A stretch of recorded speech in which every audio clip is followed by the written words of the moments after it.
Welcome back to Gil's Arena, presented by Underdog Fantasy. Whoa! That shit weird. I know. Yeah, you got wait till the red light. Yeah, that takes some getting used to. What? That. Just doing? Yeah, I'm used to no music? I'm used to the music, man. We gotta bring the energy ourselves. Oh, you doing that? I'm trying. You're right. I'm dumb. Ladies and gentlemen, St. Patrick's Day is this weekend, and since we don't do shows on the weekend, we had to show a little love. It's strong. We got some beverage out here, so. Strong. I asked you if it was strong or not. You said it was reasonable. It's gonna be some Who shit. said that? She said she just looked at me and said, Hey, can't ask alcoholic no shit like that. it's reasonable for me. I'm over here sweating like, What's your favorite drink? A wet one? But we will be getting turned up in the arena today to celebrate St. Patrick's Day a little bit earlier. I'm already concerned. This is Gil's Arena presented by Underdog Fantasy. Woo woo. As always, we got the legend Gilbert Arenas here with us. What up? Very festive. I see you greened out. Thank you, appreciate it. The big cap. Shout out Rashad. Wait. Shit. What y'all on, man? What y'all on today? What is this? Yo, what is that? Shots. Y'all play too much. Oh, Lord. Y'all trying to get people out here fired. Told y'all I got to go coach some kids later. You know, we got obligations after the show. Not me. Thank God I'm going to Rolling Loud. No. Thank God I'm. Oh, that's the shot. Yeah. That's what they said. That's why I put it down. No, thank you. We got Brandon Jennings back here with us. Festive. We appreciate it. Hey, this shit flies. One You like size, that? Yeah. one size fit all. I'm not fitting in that, I promise you. Not fit all. That's what they It told just me. fits That's you. what they told me. It just fits you. One size fits most. Most. Yeah. Extra medium. Yeah, extra meaty. And we got Kenyon Martin back here on the couch with us. See the hat? Yeah, like a sweater. What's that? Yeah. Oh, yeah, little Ralph. Little Ralph. Little Ralph. Ain't nothing but some polo. Here's what's cracking in Down the to arena the today. DeMar DeRozan dropped 46 on the Pacers, but where does Debo rank amongst the best closers in the league? Steve Kerr thinks a healthy Warrior squad can make a deep playoff run, but is that facts or cap? And Shaq says he's heard players say they fear MJ, but never heard a player say they fear LeBron. We will discuss. But before we get into all that, as always, this show is brought to you by Underdog Fantasy. Download the app, use promo code GIL. That will match your first deposit up to $100. And if you sign up right now, you get a free pick'em to get it going. Get your bread right. If you're in North Carolina, congratulations. You can really get that big dough. Shout out to Underdog Fantasy for getting out there. And as always, we do MostlyFans at the end of every show. You drop a good question in the chat with your Underdog Fantasy username, and we use it on the show. $50 bonus to your Underdog Fantasy account. If you send us a video, mostlyfansgil@gmail.com, and we use that video on the show. $100 bonus to your Underdog Fantasy account. Keep it under 30 seconds for us, please. Stick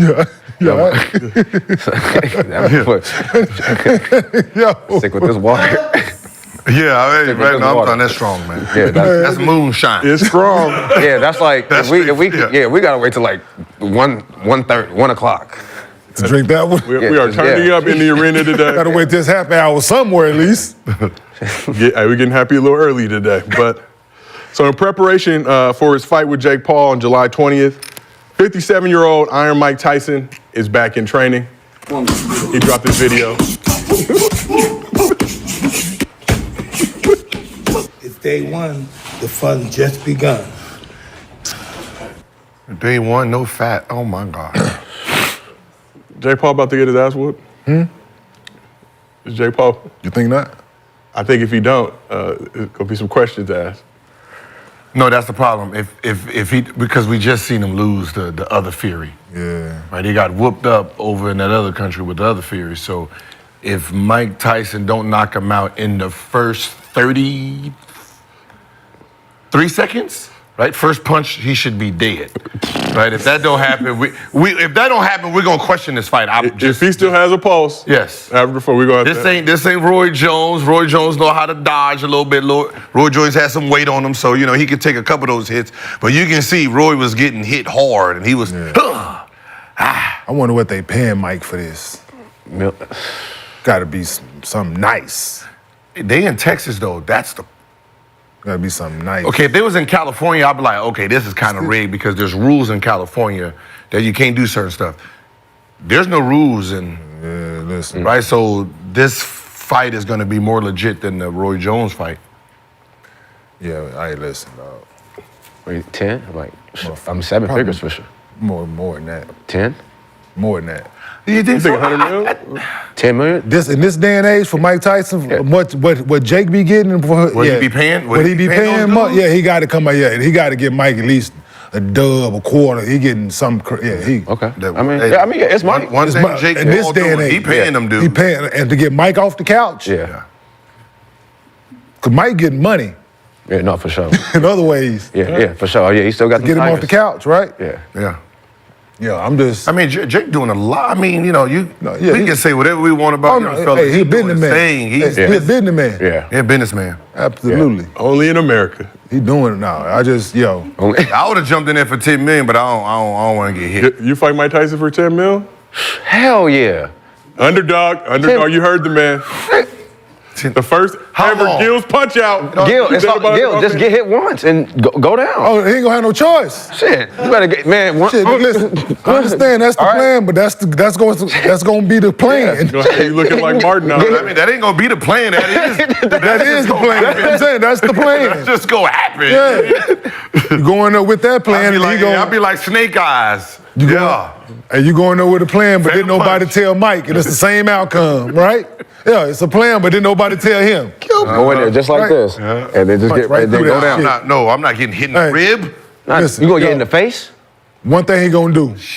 Hey, You gonna take that punch? he gonna see that hook shit you Mike to was- your body. A hook from Mike to It's the. gonna be in the back of the head. Yo, he gonna hook you to your body. As he Your get ready, hands I'm gonna drop. gonna just turn.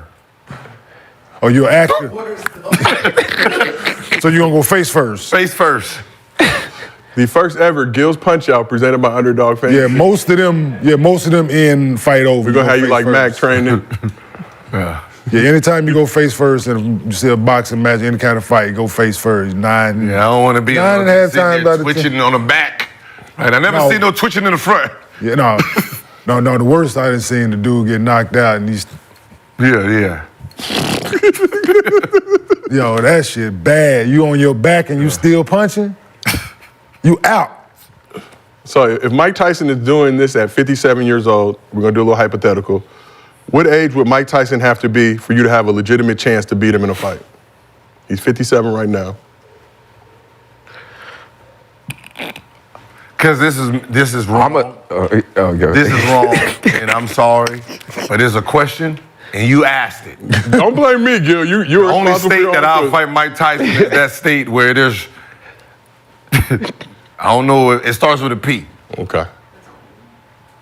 He's shivering a little bit. Okay. He don't have his motor skills. About 97? Yeah. About 97 years old. So I think when Mike said my back is broken. That Spinal! I might have a chance. Mike was gone. Spinal! Nah, I won't.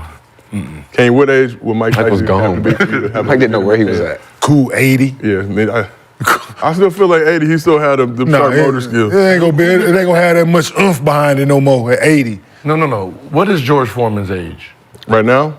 Wasn't he hitting the bag and he was moving it? No, that was. I don't think. Yeah, he's 75. Yeah, nah. That's why I said cool 80. About 5 80. years. At least 80. 30 more years. At least 80. What? He's 57 now. You see the way he moving? Yeah. Hey, J Mamba 8. We on the same page. We on the same page. That's the only way I fight Mike. Listen. That's the only. when he's legitimately pushing P, Gil, we got it. Yeah, when he pushing P. Other than that, I'm good. Let's keep it moving. So a fan was hanging out with John Jones recently, asked the UFC heavyweight champ to kick him in the leg, not once, but twice. So we got the video. Not surprisingly, the decision was more than dumb. Oh hell no. That was a good one. The second one wasn't. As he took it, boop, ooh, Yeah, he didn't get him flushed away. Shit. Yeah. and the dap up after. But he was later seen on crutches, big ass bruise on his leg. Yeah, That was from the first one. He didn't get him good on the second one. That's like that jackass shit back in the day. Yo, They used to do stupid dares like. So, Brandon, I asked you, what's the decision you made you instantly regretted?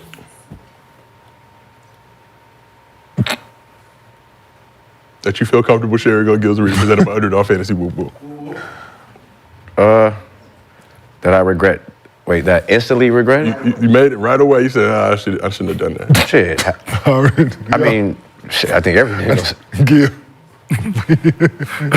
Hey. Yeah. Ladies and gentlemen, there are some things that don't need to be spoken. They are understood. Kenyon, how about yourself? A decision you made, you instantly regretted. Oh, that I can share. That you feel comfortable Sure. Okay, yeah. within reason. Yeah, definitely within the reason.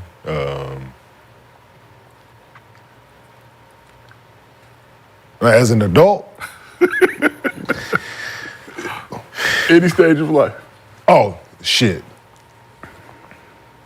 Oh, I was a badass kid, man.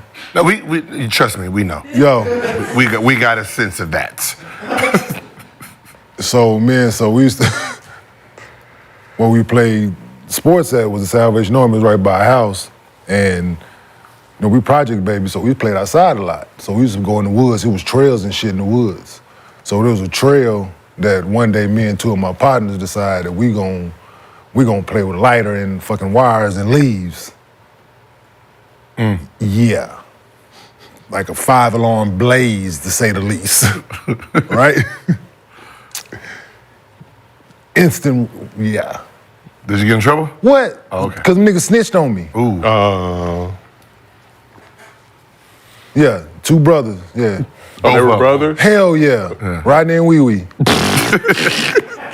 We. Can't trust a nigga named Man, Kenneth. Hey, I beat both of them up.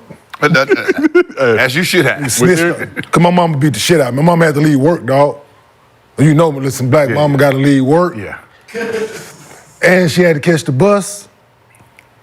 You know, the whole ride, nigga, she boiling. So the closer she get, yeah, I got it. So I instantly, when I got, because I'm my dumb ass, this how stupid brain work, kid brain. I run to the house, right? Try to go, the little thing that come in your lunchbox, the little thermos, I fill that up with water. I run back to the entrance of the thing to go try to, I get back that shit, I was like. He said a third. I gotta go back to the house, bro. Hey, I go in the room, my sister sitting in that bitch like, what's wrong? Nothing. He said. Then I go right in my room, bro. Next thing you know, they knocking on the door. Is your brother home? I heard my sister, yeah, he in the room. That was the first thing. He not here. Oh, no, nigga, it's the motherfucking, people got badges. Shit, ain't no better. Mess around with wee-wee. Oh, yeah. We. Absolutely. Gil, Horrible. What's a decision you made you instantly regretted that you can comfortably share on your franchise namesake show presented by Underdog? Wow. Yeah, well, way to throw that in there. You knew where I was going. Damn. Comfortable, Gil. I know you're a little turkey. I would have said the same thing. I said the day I got hurt, because I got benched on. They thought I was gonna be late because I usually show up at a certain time on back-to-backs, right? So normal games I show up at 3:00. Back-to-backs I show up at 5:30, right? So we'll usually have shoot around at 5. Something told me just show up early. So I showed up early. I didn't go through shoot around, just watch, but I was there at the beginning. Game starts and coach decided that I was gonna be late, so he took me out of the lineup, so it was pre-planned. So I was like, oh, I'm done, I'm going home. Well, fuck, I ain't got 10 games before playoffs, and we over here still fucking with lineups, I'm good, I'm going home. And Karan told me to come on back. Now, come on, man, it's about the team, fuck what he's talking about. All right, bet. 1 minute into the game when I got in, Jared Wallace, I thought he was gonna shoot a 3, so I went to go box out. And then I guess he pump fake, drove, reverse layup, got pushed, fell into me, landed, that's what tore my knee up. I'm sitting there, man, I knew I should have just stopped playing. I should have went home and went on the Xbox. Yep. As soon as I felt that pain, I was like, yeah, I should have just fucking stayed home. Got a 0. Got a 0. That was my stat sheet. Got a 0. Was that your first game not scoring? Hell yeah, of course. Damn. In a minute? Hell yeah. I at least got a shot in. 1 point, 2.3. Yeah. Damn. You know what that does to a scoring? Fucked up the average. It's crazy. I don't care about the injury part. Damn but near let knee, let me get 28 at least. Let that man get his average. All right, well, let's I keep. got another basketball one that's horrible, but we'll. When I got hurt in the UC, What happened? shoes I got hurt in, mother told me don't wear them. Oh, yeah. Jordan 5s. We weren't supposed to, They look clean, though. weren't supposed to, they told our dumb ass don't wear them. Me, yeah, a couple of us, when I threw them on. They complimented the uniform. Oh, that was great. Yeah, It was great. Oh, I was fly. Day. I definitely was fly. Oh, this ain't candy? Oh, It it is, is. but, I unless you want that big. Unless you want. We'll do that on the bad knee, huh? Hey, I just regretted that. Another Instant karma. Instant karma. instant decision, but let's keep it moving. So, Kenyon, you've told the story of how you went upside Karl Malone's dome during the game in your second season in the league as retribution for the mailman elbowing Isaiah Thomas back in the day, causing Zeke to get stitches. So during Zeke's appearance on the Draymond Green show, he talked about how much he appreciated you for riding for him. Oh, shit. I called him up and said thank you, and actually he gave me, I'm one of them supposedly hard guys, so I took 42 stitches in the head, not 14, right? Ooh. And this is what I want to say to you, right? You never know who you touching, and you never know who that little kid is going to grow up to be.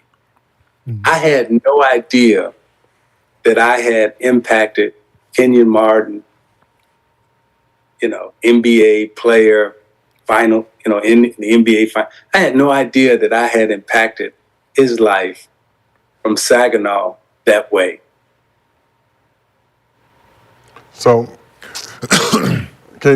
when did Zeke call you, and how did it feel getting some love from one of your childhood heroes?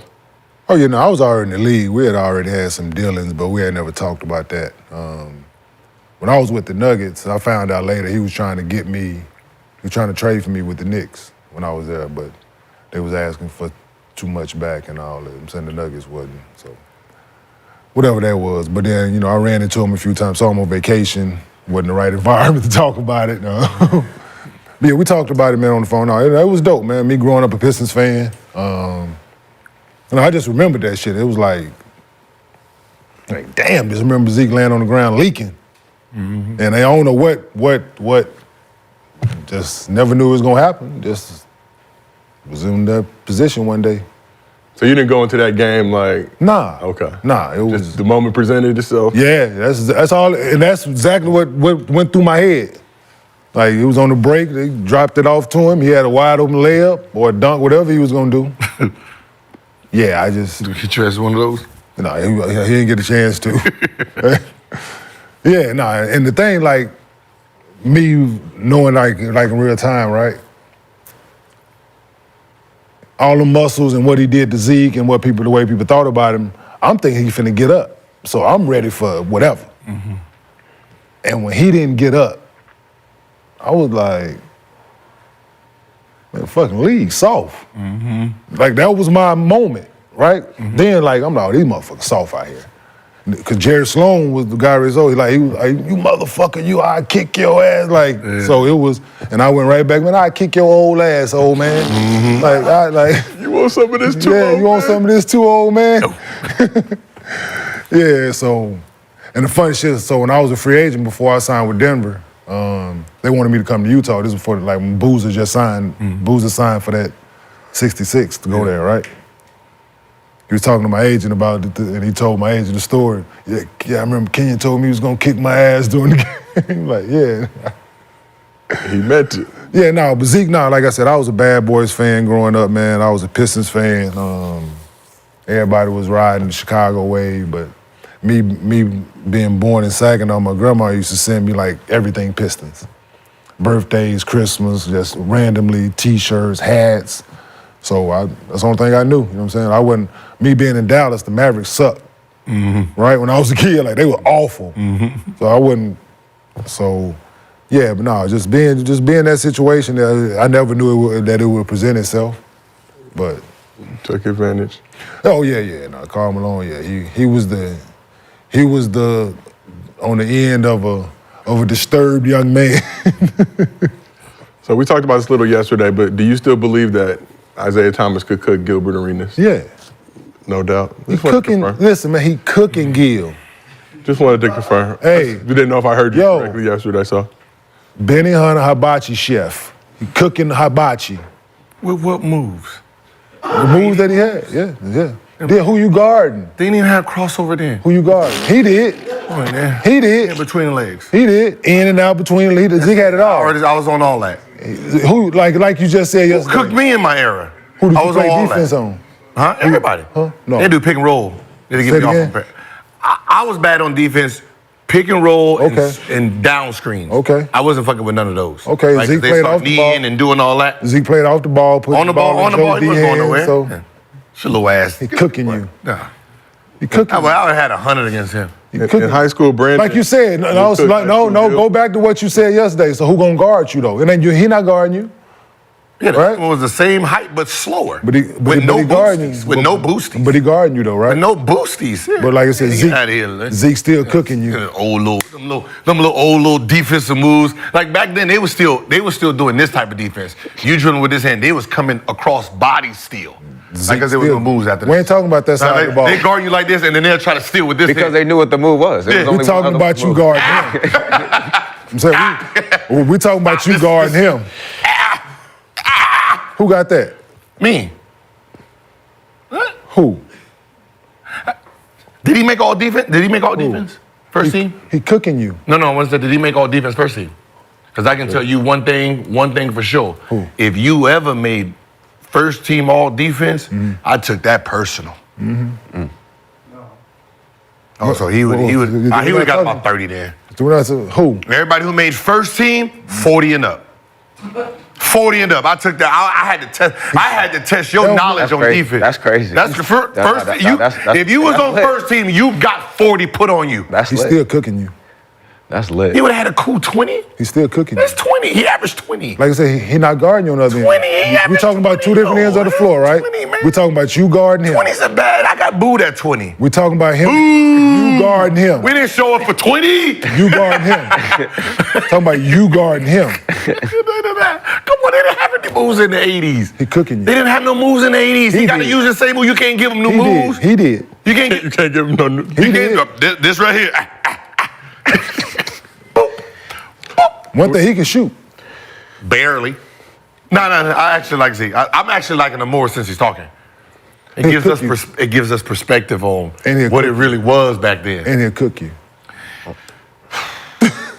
High school Brandon versus high school Gil cooking. Oh I just want to see Gil. This you done. Bro, he was little, man. He weighed 102 pounds, bro. No.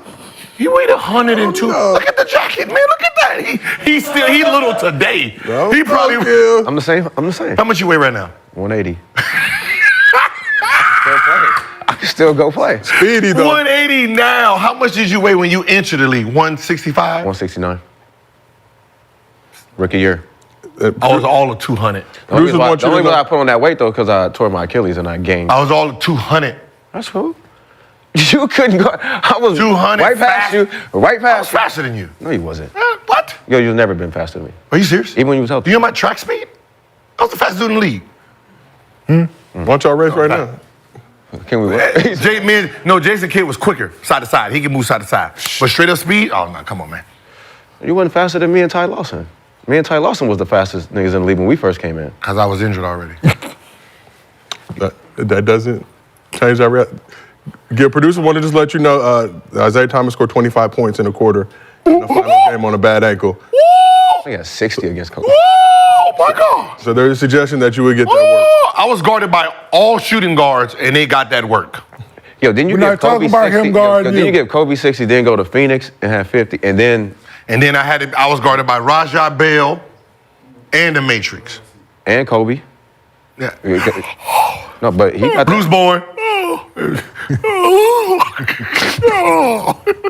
I don't know what offense. I don't know what defense. Like I studied defense, dog. I studied this. I know where I'm not you're talking supposed about Isaiah guarding you. I'm talking about you guarding him. He cooking you. He had 20. Yeah, cool little 20. Cooking I you. mean, you In know, the game or a quarter? Damon Jones had 20. A little 20, bit. 20 and you having 50 that's not. Nah, who said he gave him 20? Isaiah gonna cook him. Cause Gil not trying to foul out. Gil ain't trying to do no fouls. You're trying to score though. So that's yeah. the thing, and he So don't give a fuck. So I that's don't fine. know if that's coming. Yeah. I mean, hey. Well, speaking of cooking, let's get into some hibachi time. Isaiah Thomas. Everybody always, what's your percentage? I was getting triple team and double team, and I still got it off. I got you. Today's hibachi time is brought to you by Like the SeatGeek. game winners.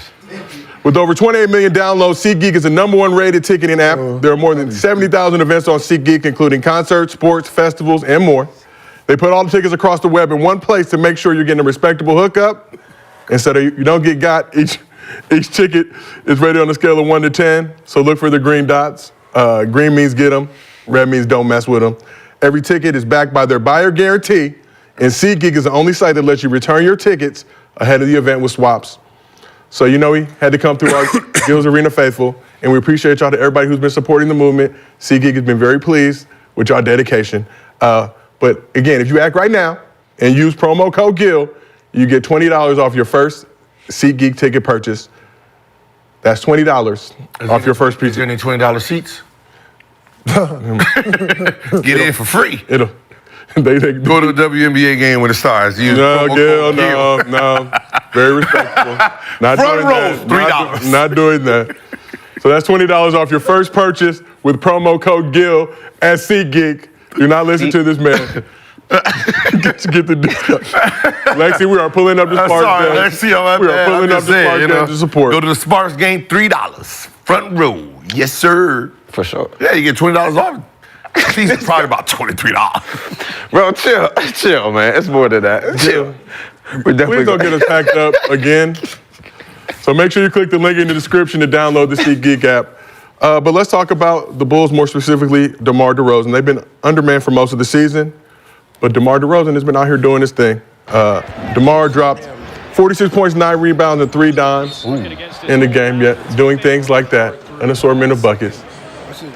Siakam. Oh, that's a personal matchup too, right there, man. Yeah, that's, you know. You know that's personal. Can't guard him. Who wants it? There we go. So he came up huge in crunch time, including the bucket to help send the game to OT. Right there. I mean, this dude is phenomenal in these moments. And a big 3 in overtime to help seal the win. We got it right here. Oh, who wants it again? So you're saying this is a personal one right here.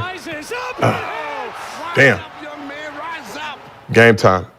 So during that game, in that 46-point performance, Debo passed Elgin Baylor, Dwayne Wade, and Adrian Dantley on the all-time scoring list. Damn. To move into 32nd place. Damn.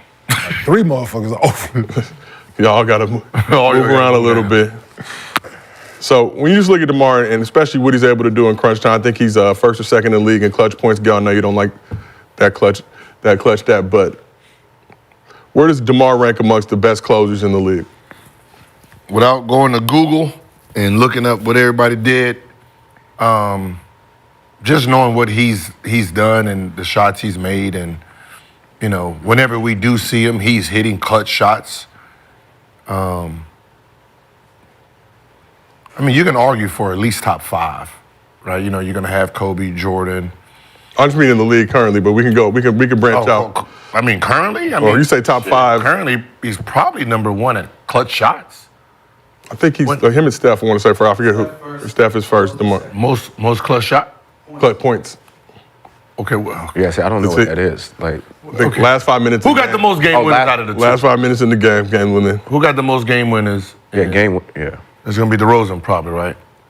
Yeah, I don't know what the clutch shots. Y'all done put It's a in. new one. It's new one. Y'all done put in extra shit that don't. You know. They trying to say clutch is like under 5 minutes, but the clutch shot is like the game winners. Like, That's clutch shots. That's a game winners, clutch shots. yeah. Clutch shots or tie-in shots. Those are what basketball players consider clutch. Okay. Game winners, or tie that motherfucker at the buzzer. And that's the only one. And we that go to matters. overtime. That's right there. Game winner, and then 3, 2, 1, tie. Yeah. Okay, that's it. That's it.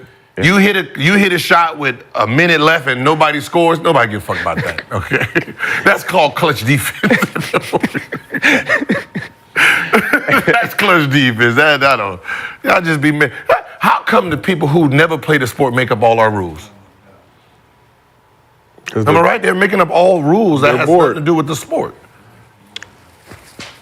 I knew this would grind your gears. No, I'm just on this Thursday. I'm just saying we over here trying to figure out what the hell clutch. We know what clutch shots is, but there's under 5 minutes with under 3 seconds. But let's go back to something you said. You said DeMar top 5 all time. Yeah, I mean.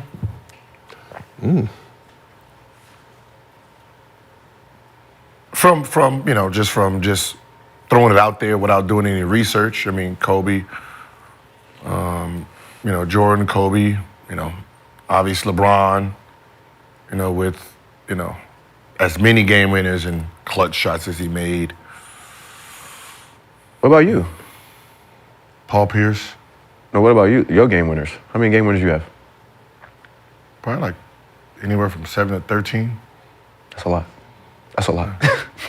Yeah, no, I had to throw. I know. like, that's a lot. Like, that's just tough, random like- shit. I just gotta block out a field of shit. I'm like, wait. 7 to 13, somewhere in I'm between. like, that's a lot. Like, that's top 5. Because when you get fouled, they don't count those as a game winner, right? You and 3, 2, 1, and you get fouled, goes in, and then they're like, all right, you shoot the free throw 2. They don't count that as actually a game winner. But do you count that, right? Hoopers course, count yeah. that. That's all that matters. Yeah. You lost at that layup, motherfucker. Free throw's just extra. The icing on the cake. No, DeMar's playing well, man. He just got to get out of Chicago. Yeah, He just got to get out of Chicago. he wasn't even top 75, was he? No. Yeah, that was some bullshit. Because I think out of the top 75, I think he was like top 3 in most points out of the group that was making it. I like to see him come home. Clippers or Lakers? Lakers. Okay. Lakers, yeah. Yeah, I don't know. Man, he can't put on no. He can't wear Kobe's and put on the Clipper jersey. No, we can't have that. I hope they never made no Kobe's in Clipper colors. That'd be a disrespect right there. I mean, if they did, it's red, white, and blue American. No, that's just this. Yeah. Okay, what do you think about DeMar? Just what he's been able to do historically in this season with the Bulls. They're undermanned. Obviously, Zach LaVine's been out the mix. Lonzo's been gone. Patrick Williams out for the season. No, I've always been a fan of DeMar, man. He's a hooper. Yeah. He didn't change his game because everybody else started to. Continue to mid-range your ass to death. I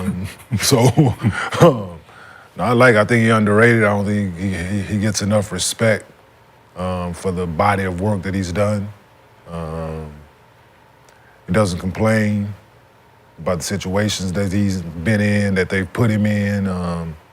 He just goes out and hoop, right? I like his approach. He's definitely hit some big time shots in his career. In every spot that he's been in, the ball in his hand, you can always count that he's gonna get a good shot because he's gonna get to his spots, Yep. right? Not gonna be forced anywhere else but where he want to get to. So, that's the result of a lot of hard work, man. Yeah. Like a lot of hard work in the gym, man, and just being diligent about it. Like I stated, he didn't conform for the new NBA. Yeah, for sure. He knew what he was. He knew what he brought to the table. That's what it is, man. And we talked to DeMar a couple years ago, and it wasn't like his three-point percentage was bad, but to your point, he just said, I like my mid-range game more. That's what I'm going to go to. Do you think we'll ever see the mid-range come back? Yeah. Global, for the whole NBA, no. Only the true superstars, besides someone like Clay. Besides like someone like Curry, right? Who sits at the three-point line. That's just him, right? That's just the one player. Everybody else is mid-range, right? Jimmy Butler's mid-range. Tatum, for the most part, is mid-range. Devin Booker. You got KD, who's mid-range. Dame is here and there. But for the most part, your best players throughout history is mid-range guys because that is a dead zone, right? Once you start taking a guy out the dribble, if he has a beat on you, you're gonna have to cross your feet to try to beat him to the spot. That's when that pull-up game is right. So, you know, the best players are gonna always be mid-range guys. Yeah. Right? You think we'll see the mid-range ever come back, or is it? I do. I think It's I mean, here.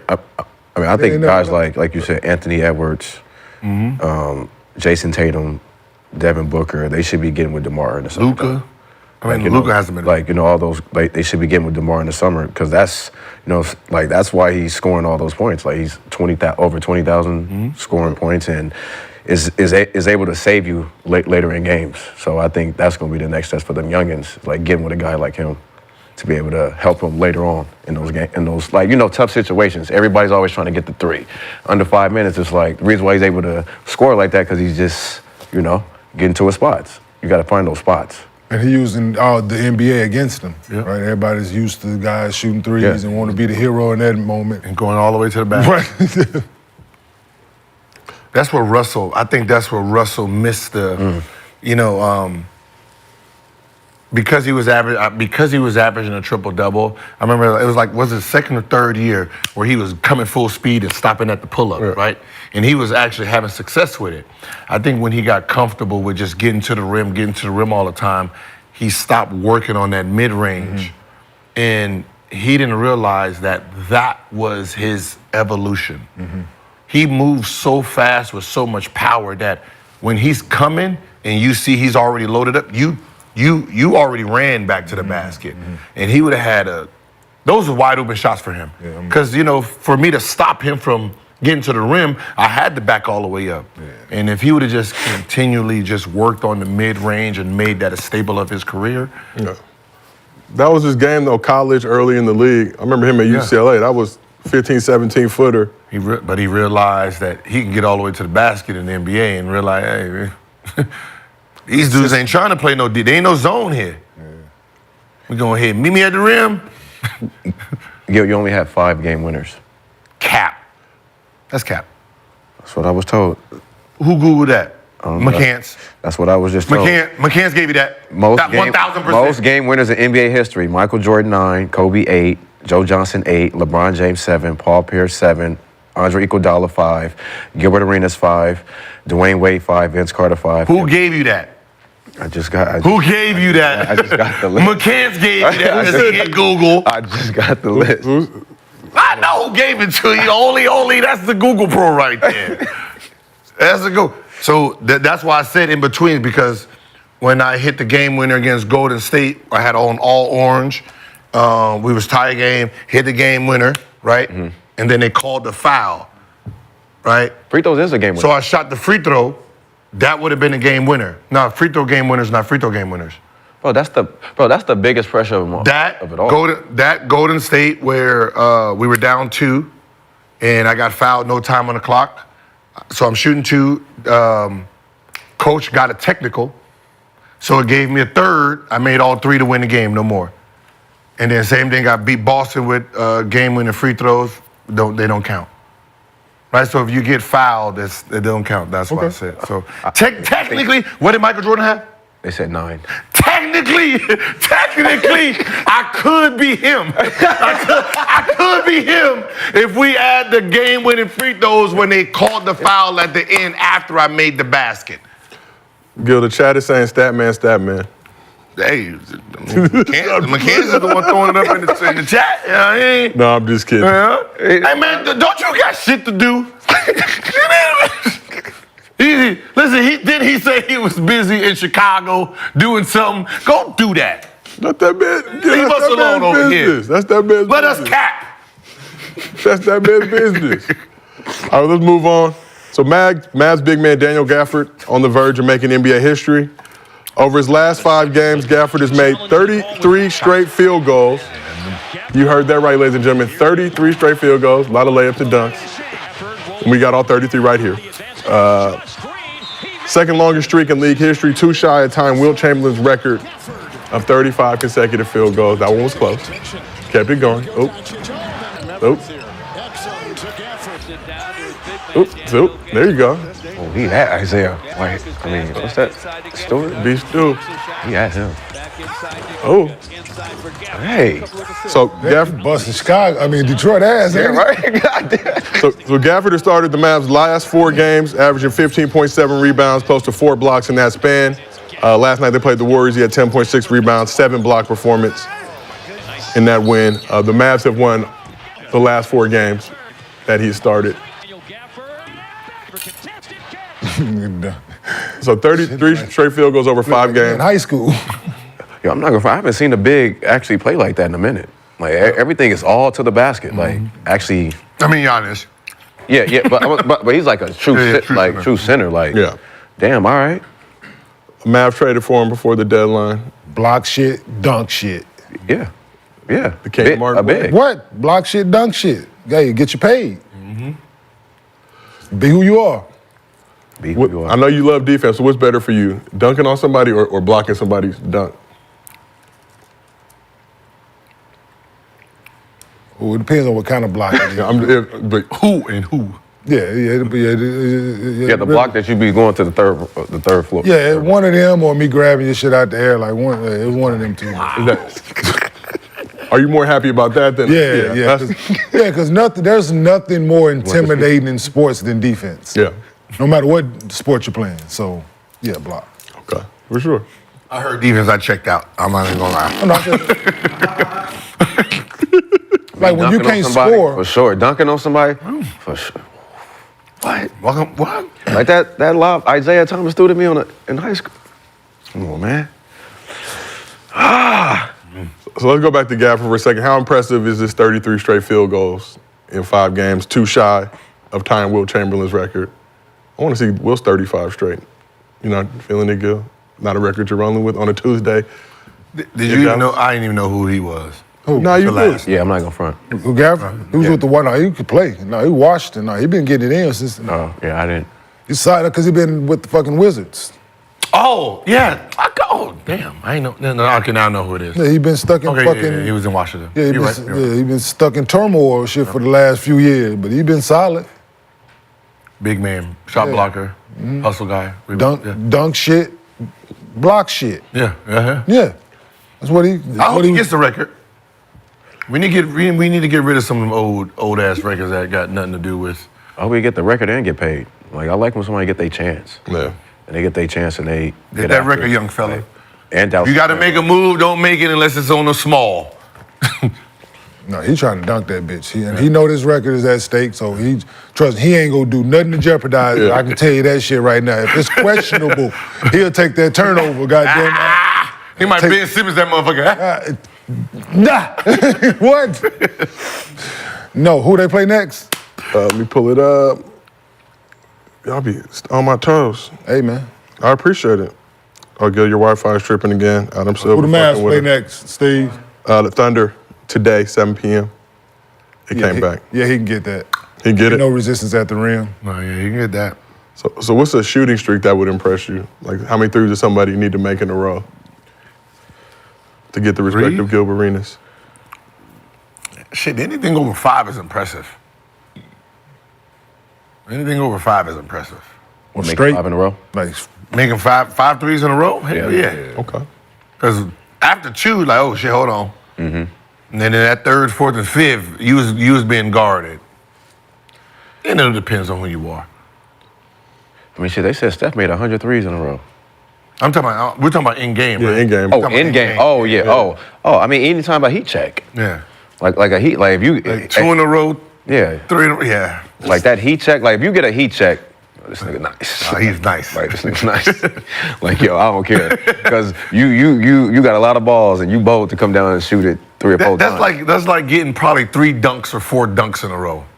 That's hard to do, and you like just boom, come down, back door, boom, one more Yeah. boom. Like wait, hold on, who guarding this motherfucker, man? Yep. And then the last keep one, him like off the our glass. rim. Yeah. And the last one like off the rim or something. Yeah, Tip yeah. jam, it's like, damn. That's for sure. 2 dunks in a row, that's damn near timeout. 3, someone getting cussed out and benched. Even though it's 6 points. Word. The game is a game. Oh wait, Keegan Murray hit 11 in a row at one point. 11 what? Threes. In the game? Damn. That was this year, correct? That was this year. Yeah, that was this year. Yeah. Oh shit. Impressive. All right, but now it's time for our SeatGeek. Give him some smoke, Gil. 11 threes in a row. We got the greens. Oh, no, it's just the lighting. Smoking, looking. That's dope. That's crazy. Look like a smoke room. So now it's Wait, time. was it like, wait, hold on. Yeah. Was it like through like the whole game? Like he took 11 threes for the game, or was this in one game? He hit 11 One game. in a row. In a quarter? I don't believe it was 1 quarter ago. Over Wait, who did this? Keegan Murray. Man, It's still. It's not missed though. From 3. because 11. that mean like you might make a 3, miss 2 layups, then come back and make a 3, and miss a mid-range or something. he want to see 11 straight. Yeah, like I'm telling you, you know what I mean? Because that's tricky right there. He might come down, break a layup. That could be like the whole game. He took 25 shots, but just 11 from the 3. Like, yeah. But it's 11 threes in a row. I never done it, so yeah. Thank you, It's Gil. impressive. Yeah, because I don't even know if I made 11 free throws in a Your row. shit is 12. Huh? Because your shit is 12. Threes made? Yeah. Well, In competition? yeah, in competition, it's 12. And that wasn't in a row. I probably made 2 in a row. He was 12 for 15 for the game from 3. Yeah, 12 for 15? Yo, because I left and came back, you know, that nigga said, yo, I got 12. I said, who? He said, I got 12. I said, you got what now? The first ever Gil shootout presented by Underdog Like, I was trying to make it. Oh, we know, Gil. We know. Now it's time for our SeatGeek question of the day. Oh, okay. Yeah, we got sponsorships now, can't we? Okay, we done, Underdog done came through, blessed us. Talking about? SeatGeek. That $20 discount So that means we can get tickets Yes. to anything? Yeah, $20 off. on Gil. I mean, for them, for us. All right. That's a lot We of got a content. different I kind. like we just show up. And, But SeatGeek question of the day. If you could have a courtside ticket to watch one player in the league right now, who are you picking? Right now, just one play. The whole season? Anybody that's in the league right now. It could even be people For a game or a season? for one player. Or just one player, so that means the season. Just You want to do the season? You can do the season. It's your show, Gil. Ja Morant. I'm going Ja. So you I'm get going you Ja. get courtside season tickets to watch Ja Morant. Yes, sir. Brandon, if you could have a courtside ticket to watch one player in the league right now, who are you picking? I love I ask a question and you always got a loophole. I'm just saying, like, what game, one season? Whatever. You're a big baller, so you can get season tickets. A lot of us, we can only get one game. Ja. I'm going to go Luka. Why are you picking Luka? Because he could have 70 that night. And then Kyrie also on the court. So Okay, that makes sense. you know, I'm getting both. And 2 for 1. Getting spoiled. Tricky bastard. And you could have a courtside ticket to watch one player in the league right now. Who are you picking? Anthony Edwards. And if you go to a Clippers Timberwolves game, it'd be significantly cheaper than the Lakers get the whole. I'm just telling you how to maximize your SeatGeek bread. You could go on SeatGeek and look at the ticket comps. I'm just trying to help y'all save some money. Because I've done it before. All right, well, remember to download the SeatGeek app. Use promo code GIL for $20 off your first purchase. Again, help us help you. All right, we got this 10-day with SeatGeek. We're trying to extend it. Trying to keep this show on the air.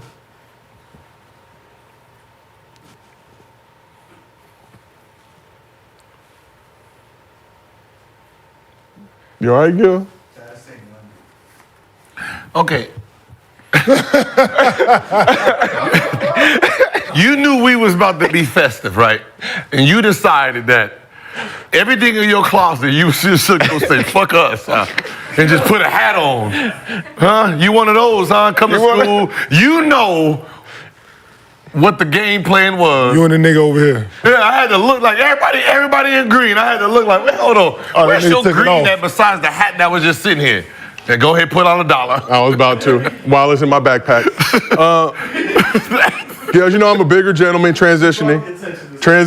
Stay black. Transitioning. Green is not necessarily a color that works well with my current body format. Okay. We're getting there, though. We are getting I had to there. look at it like, yeah, okay, yeah, look at the green socks. Oh, got the green socks. Yeah, every time I get these memos, I forget, because they told me yesterday, like, I got some green, I'll figure it out. And then I woke up and forgot. But I do have a green hat, so there will be no pinching. And if there is a pinching, I'm reporting y'all to HR. So now it's time for some facts or cap. We do not have a sponsor for this yet, but shout out to SeatGeek. So the Warriors are currently holding down the 10th seed in the West, but Steve Kerr still has faith in his squad. During an appearance on 95.7 The Game's Willard and Dibbs show, Kerr gave his thoughts on how this season will play out if the Warriors can stay healthy down the stretch. I feel really strongly that our team is primed if we can, really stay healthy here down the stretch, get Steph back, and stay healthy from there. I feel like we can make a really good run, and you never know what happens. If you do that, you could end up in a good spot and set you up for a good playoff run.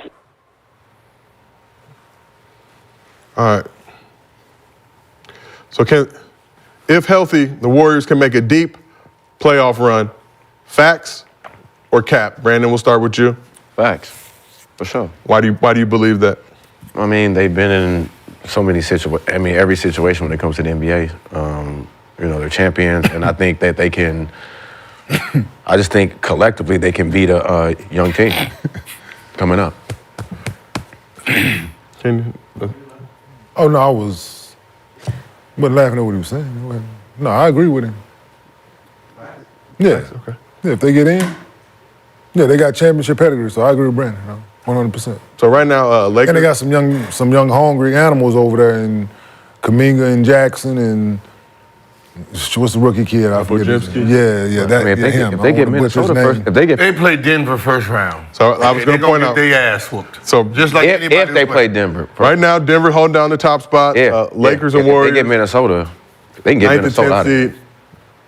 They can only get to the 8th seed, right? They can't get as of right now, unless they can finish 8th or better. Yeah, they will be vying for that 8th spot. But if Denver don't finish one, then they have a chance for sure. Cap? Who y'all got? I got Denver to win it. So who you got? Know what I'm saying? No. If they play Denver first round. Oh, yeah, what I'm saying is you got Steph gonna be Steph. Yep. Said by chance they get in. I mean, Steph can win a series by himself. No. Yes, he can. We saw it last year in Sacramento, Game 7. Yeah, but he needs a little help from the other players, and at this moment in time, they're not mentally ready to do nothing. Draymond gonna play. Draymond gonna show up. But he don't got Clay to pass it to like he used to. Clay still. All Clay got to do is just shoot it, and then Kuminga, he gonna be all right. Kuminga's all right. Okay. Yeah, with the right. Let's just call it what it is. With the right matchup if they moon in the sun. Yeah, all they got to line up. Stars got to line. You know what I'm saying? Yeah, it got to be a Tuesday. You know what I'm saying? like all this shit got to, right? Like you said, all the lights got to be green and all that shit. We're going to work. Shit. Yeah. This wasn't no traffic on the motherfucking on the Golden Gate. All 7 games. Yeah. So yeah. Since they got Chris Paul over there, puts Foster on all the games. Yeah, okay, I get it. Okay. Well, I would say Foster on none of those games. Yeah, none of them. You're right.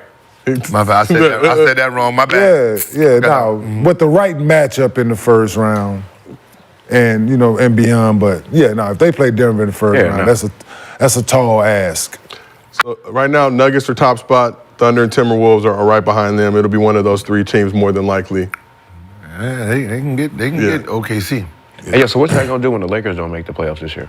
Come on, stop, dog. No. Yeah, bring them into this conversation, please, Brett. Yeah, because I'm just Y'all always bringing the Lakers. Yeah, exactly. I just want to know, what's our secondary team? Because Denver gonna be there, Milwaukee gonna be there. McKenzie, he got Boston. So what other team y'all gonna shoot?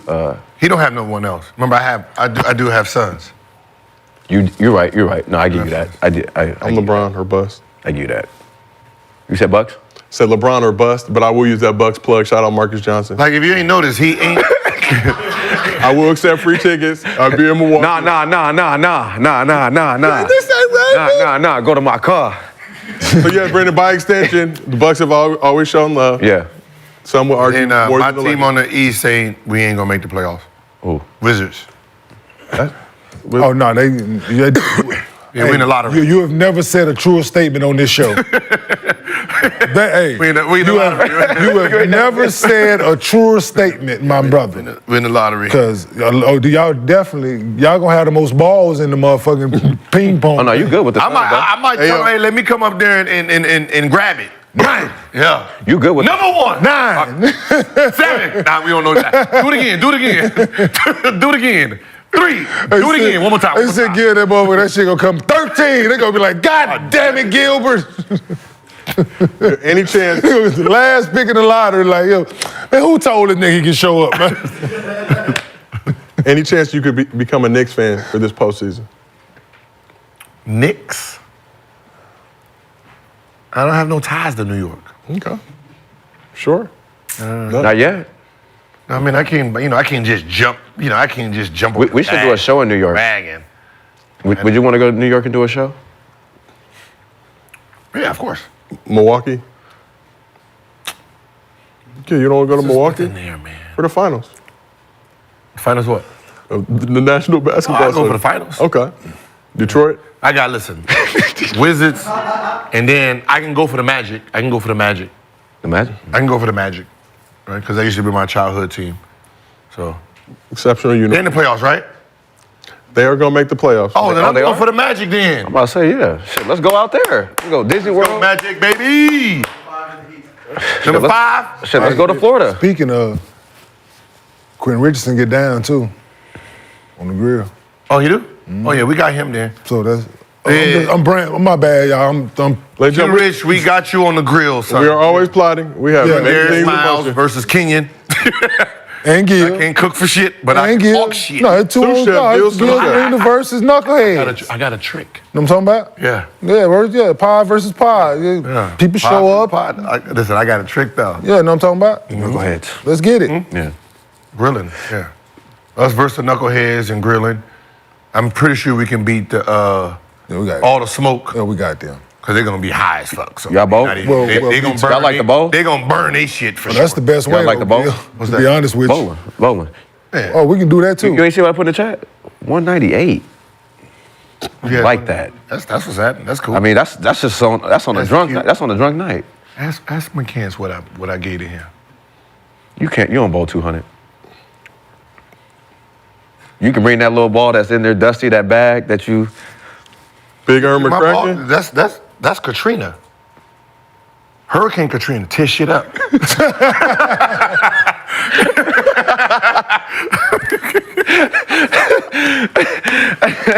Gotta love it. Lord, please help Gilbert. Please. I'm with it. Please. I'm with it. Sorry, my bad. Please. Hey, Please. I'm sorry, my bad, New Orleans. let's go bowl and watch the ball. I'll show Damn, we can't get through one show. you bowling ball. So when it comes to a healthy Warrior Play squad with the Clippers. being able to make a deep playoff Going run all the this way season, off. Facts. you got outnumbered. All right, let's talk about Jaylen Brown. Last summer, Jaylen Brown signed the richest contract in NBA history. 5-year, $304 million deal with the Celtics. It'll likely get surpassed when he was at the right place, right time. So it's not bad for a guy who wasn't even the number one option on his team, with that distinction belonging to Jason Tatum.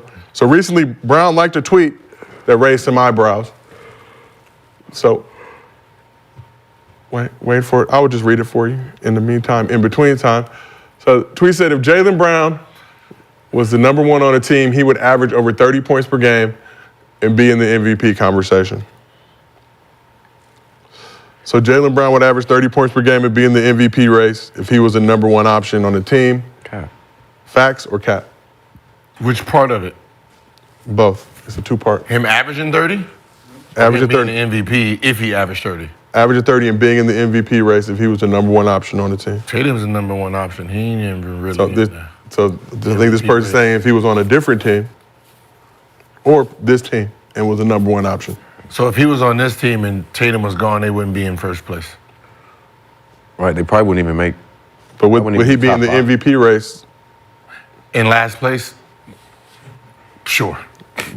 Do you say first to last? I'm just saying if he's the number two option and they're in first place and the number one option who's averaging about 28, 29, if he ain't really an MVP candidate, what makes him think that he will be one?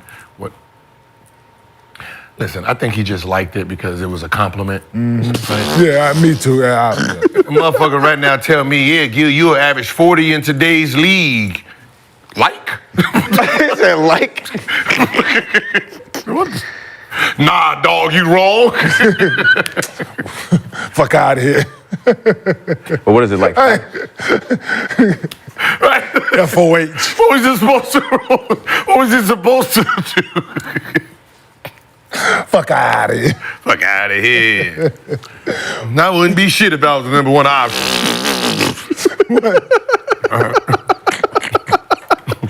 What you trying to say, dog? Ladies and gentlemen, this is Gil's Arena presented by $100 Fantasy. You Download take the app. offense to. Use promo code. So Brown currently Damn. averaging 23 points per game this season. Tatum's averaging 27. Just for that out there. But Brandon, if Jaylen Brown would average 30 points per game and be in the MVP race if he was the number one option. Facts or cap? Cap. Big cap? Yeah, big cap. Like Gil size? Yeah. Okay. Yeah, big cap. Yeah, just like that leprechaun that come out there on that court. Some lucky Send us charms. Kenyon. Cap. Well, not a particularly difficult subject. When it comes to Jaylen Brown averaging a 30-piece and being an MVP candidate, if he was the number one option, Stop the cap. What happens, I mean, can he be an effective number one option? Like if the ball just went through him without any other star. So he gets all the double teams, everything is just, there's no Tatum on the floor. He turned the ball over too much. He turned the ball over too He turned the ball over too much right now as being the number two option. Like, it's just the wrong times. It's so hard to to see him as a number one option because he's never played as a number one option, right? So if everything was focused on him, like you are the dude that gets the double teams, the scouting report is on you. Now you have to create offense, passing for everybody. Like that's what people don't realize. People just look at the person in the number two option and they say, all right, he's averaging number 23 as the number two option. If the number one option was gone, he can boom, boom, boom. No, that's not how that works.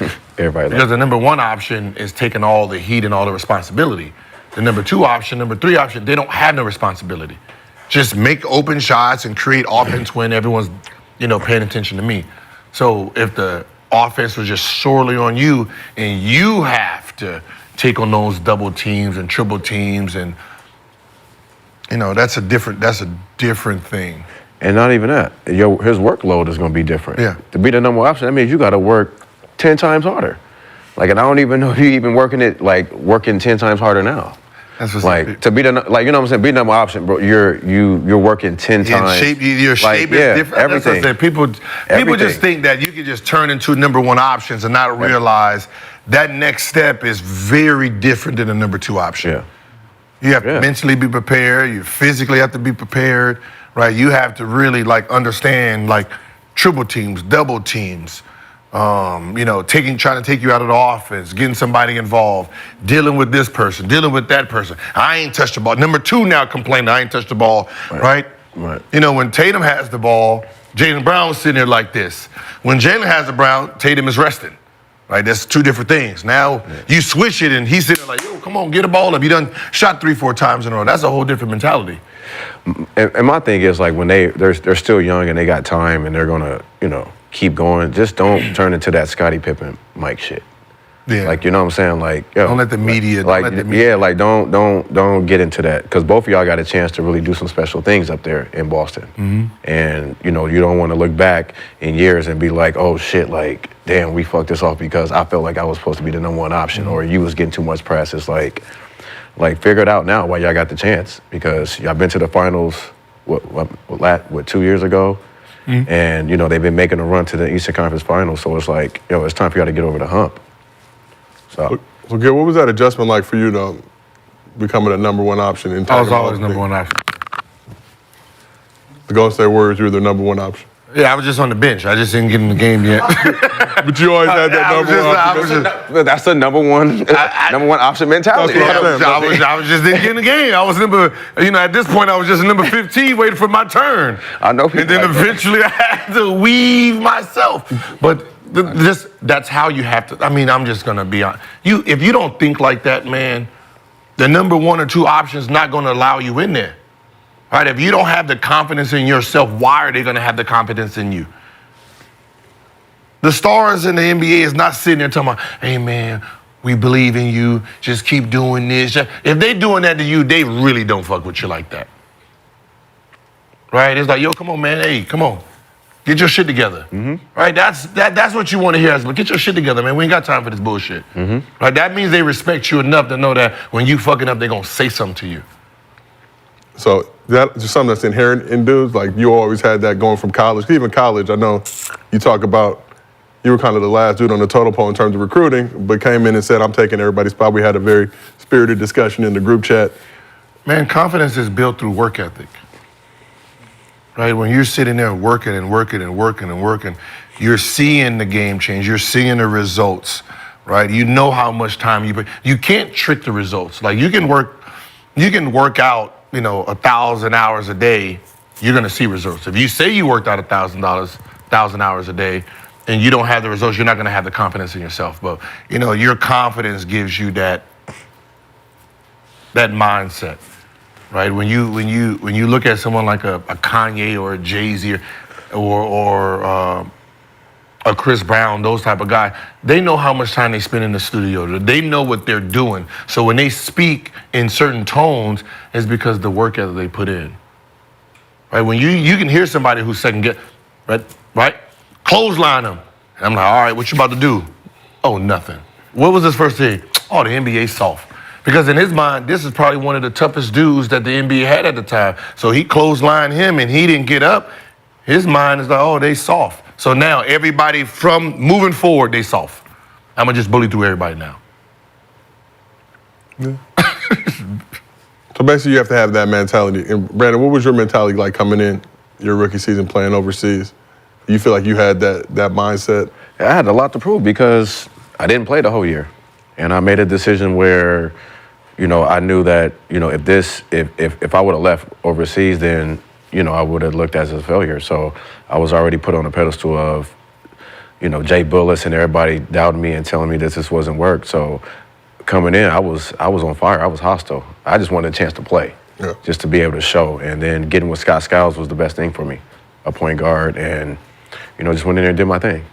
Okay, how about yourself? Mentality, number 1 overall pick. Obviously, a lot of expectation, but did you come in like I'm the guy? Yeah, just going to hoop, man. Like ain't no pressure when you like Gil said, man. Like when you know the work that you didn't, excuse me, when you know the work that you didn't put in, everything else is easy. Like you going out there, bitch, daily, working your ass off, busting your ass, and to exhaustion. Like if you ain't damn near making yourself throw up and shit and work out, like you ain't like you ain't working, man. Like so if you ain't did that and know what it is to be counted on in that regard, yeah, because that's what it is, man. Just being able to be counted on in certain situations, showing up and doing your job, man. So if you put the time in, man, like I said, the results come. And is that something you always had in you? You feel even as growing up? No, I developed it, man, when I got to college. I didn't have the skill trainers and none of that shit. I just went out and hoop. Then when I got to college, I developed that and knowing what it was to work. Like what it was to put the time in the weight room, on the floor. And I saw the results each year of me getting better, right? Like people ask me, like, what was the difference between my junior and senior year? I didn't miss a day. I might have took a day off a week, maybe a Saturday, but not maybe probably just one day a week. I took maybe Sunday off.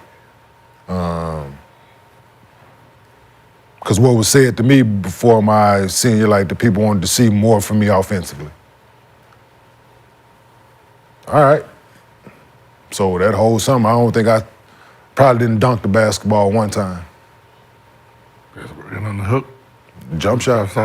Just jump shot. I already had the jump hook. Yeah. I already had the jump hook my junior. That was perfected sophomore year, junior year. Like that was hugs like diligently. Like this is what you need to get. Like so, I'm working on that. The counter off of that, up and unders and shit like that.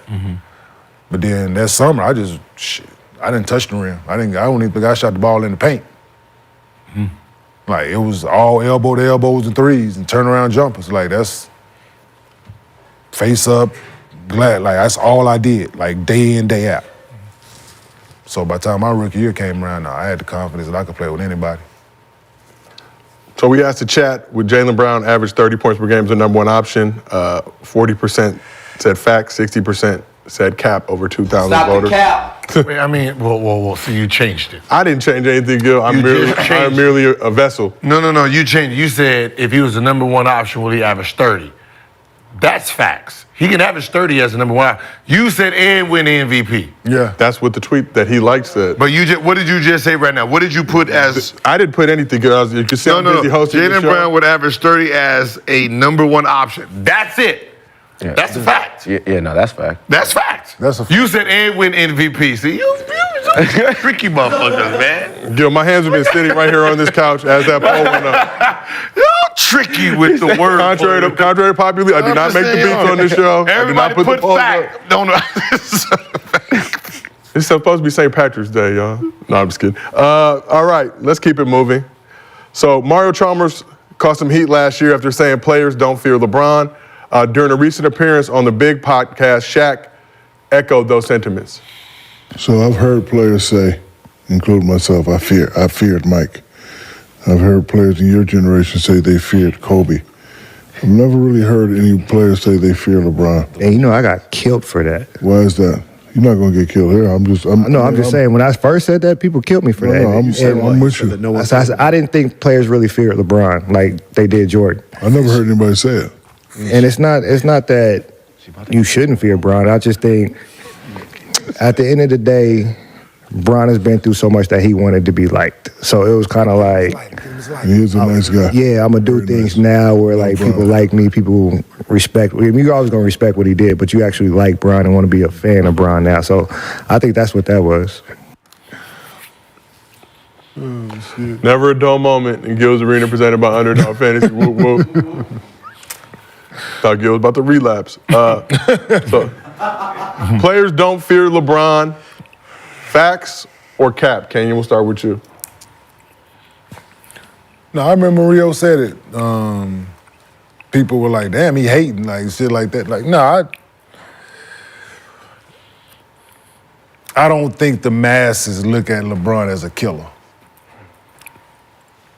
Despite the stats, despite the resume, he's a likable guy. He's a likable teammate. He's a,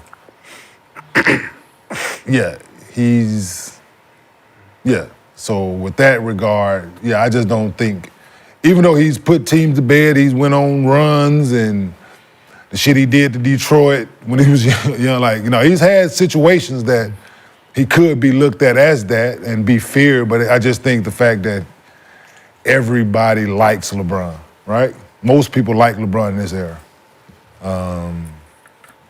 So I don't, teammates as well, so I don't think I agree with him. Like, I just know, in the sense of basketball, he's a bad man. But it's the optics it's a difference, right? So you're saying that people don't think LeBron has that killer in him just by his... Like, go ask his teammates, right? Go talk to Mike. Well, we know the way Mike teammates think about him. We've heard what Kobe teammates had it's not the same thing in the locker room, right?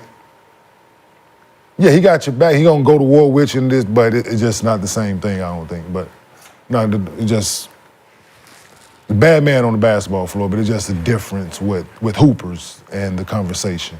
Okay. I think. So, Brandon, players don't fear LeBron. Facts or cap? I mean, it's facts. But why does it matter if they fear him or not? Like, I mean, he's changed the game. He's done things to the way he wanted to do it. I just feel like when you got the gun and the NBA is giving you everything, it's all about how you want to, everything to go. But I mean, I don't really care for the whole thing about him being feared or all that. Like, that shit don't mean nothing. Like, at the end of the day, get between his lines, and at the end of the day, let's win. And at the end of the day, what type of men are walking around being feared by the next man? Anyway, in anything. Can no man fear me? Like, you might be better, you might have more money, but fear? The fuck? You put on one shoe just like me every day. So, I don't know. That's just my take on it. So, Gil, We done with the 90s. players don't fear LeBron. We Facts. done with the 90s, bro. Shout out Mike Pick. Because they letting you know exactly what their mindset was. Well, he said Kobe too. Huh? He said Kobe too, so. Who was the one man that, what they tell Kobe when he first got in the league? Don't look him in his eyes. And Kobe said, what? Who? Who? Don't look who in the eyes. Yeah, so that, Right? yeah. So that lets you know what kind of this is the toughest era in basketball. They're scared of the dude. Mm-hmm. They're fearful of the dude. They're shaking because the dude, number 23, oh shit, I gotta guard MJ. That's what they're telling you. Yeah. They're telling you the dude with the number 23 on, we're scared of him. We respected his game so much that we're afraid of him. Damn. I'm sorry. That lets me know y'all are some hoes. Yeah, I'm with you. Because Kobe at 18 came in and said, don't look him in his eye. Who? Him? Oh, he looked human. I'm not scared of this dude. That's the only thing I can go from. I'm looking from the vision of a real killer. Yeah. Jordan was the killer. Mm-hmm. Everybody else he killed. Mm-hmm. And they're running around telling you, don't look him in his eye, he gonna kill you. Mm-hmm. And then another killer faced up like, nah, I'm gonna look him in his eye because I'm a killer too. Mm-hmm. Isaiah Thomas, killer. So the fact that that's what you want to run around and say nobody is scared because there's more killers today that says, nah, we're not gonna be scared of a dude. He gonna have to guard me like I'm gonna have to guard him. That just lets me know mentally y'all was weak in that era then. I'm just thinking like throughout the duration of it, just whatever. But yeah, I see both sides of it. Right? I mean, that's what I say. You came in, you hooked the dude and said, oh, this what y'all, I'm not worried about y'all. Yeah. Next. Right? Like, next one. But think about when you get, that's what you're saying. Like, I hooked them, waiting for some action, and then nothing happened. Oh, they weak. No, yeah, I mean, what I'm saying is... Everybody ain't built that way. Huh? Everybody ain't built like, everybody don't have... So the fact that y'all going out as grown-ass men talking about, he's a black cat, oh shit, he coming. Yeah. Don't look. Don't look up. Don't look up. Don't look up. Don't look up, nigga. Bro, y'all are tripping. Don't look up. Oh my God, y'all are scared. Y'all really believed in the boogeyman then. What Eddie Murphy say about the Prince shit? Yeah. What was it, Eddie Murphy or no, was it Jamie Foxx? Say you looked in his eyes, didn't you? Say, shit, what happened? Shit, I've been fucking him for 6 months. He said, don't look in his eyes. But yeah, I don't like that whole fear thing with Bron. Like, just like stop. It don't matter. But that's what I'm saying. You're trying to discredit someone, but you make yourself look stupid at the same time. Yeah, like who cares? Yeah, you can't discredit him because the body of work is what it is, right? So whether guys did or they didn't, when he first came in, wasn't nobody going, in our era. He was a good basketball player, but we came in, ain't like, ain't nobody, but he was still doing, the Pistons was supposed to be the toughest, and then you see what he did to them. Yeah. So, like, they didn't fear him, I'm pretty sure. And Paul Pierce didn't fear me either. absolutely. You see what happened. Yeah, so no, it ain't even about that. But I'm just like, like I said, just ask the teammates, and then you'll get a clear understanding on what this conversation is. Because I never played with either one of them. You never been on the team with them. Yeah, so it's just, but you go talk to their teammates, I think it'll be a different No one fears Shea right now. No one fears Luka right now. And Giannis. And obviously, them motherfuckers whooping y'all ass. So, you know what I mean? It's a different time. Like, that's what I'm saying. Saying it out loud makes you look bad. That you are a grown-ass man in the NBA scared of another NBA player. Just... Yeah, I was looking at some shit earlier, like Mike was really out here touring with motherfuckers though. Like that. Yeah, you saw the highlight earlier. What am I doing? Brett Price. Yeah. Motherfucker just moving the ball on there. like a little midget sitting there just waving and shit. Like, come on, dog, don't do that, man. He just make you look stupid out there. Yeah, he was real out here touring with them. He was afraid. They was afraid. Yeah, because they had, like, to everybody, like, they had never seen anything like this. They can say all that shit they want Dr. J was doing when he came out. Cool. It wasn't doing that. They didn't see it move like this. Not at all. Not in the air, not with grace, not with, like, just some of the layups. Like, this shit was like, yo, I was like, yo, this man was out here really toying with y'all, man. Like, we knew it, but the more you see how, the more they digging in crates and finding shit. Like, yo, this dude. Like, when we played, I'd say, like, we can see they was afraid of Mike, afraid of Kobe, afraid of Shaq. Absolutely. I mean, the whole league was afraid of Shaq. Yeah. I mean, like, the rules was afraid of Shaq. Like, we had to put in extra bodies and rules, no handshake. They was trying to figure out how to, and then AI. Yo. Tom McCullough asked, they traded Tom McCullough for Dikembe, who was with the Nets. He told the management, he said, did y'all trade me because I couldn't guard Shaq? He was like, no. He said, no, that ain't the reason. He said, shit, because I was going to tell you, shit, Dikembe can't guard him neither.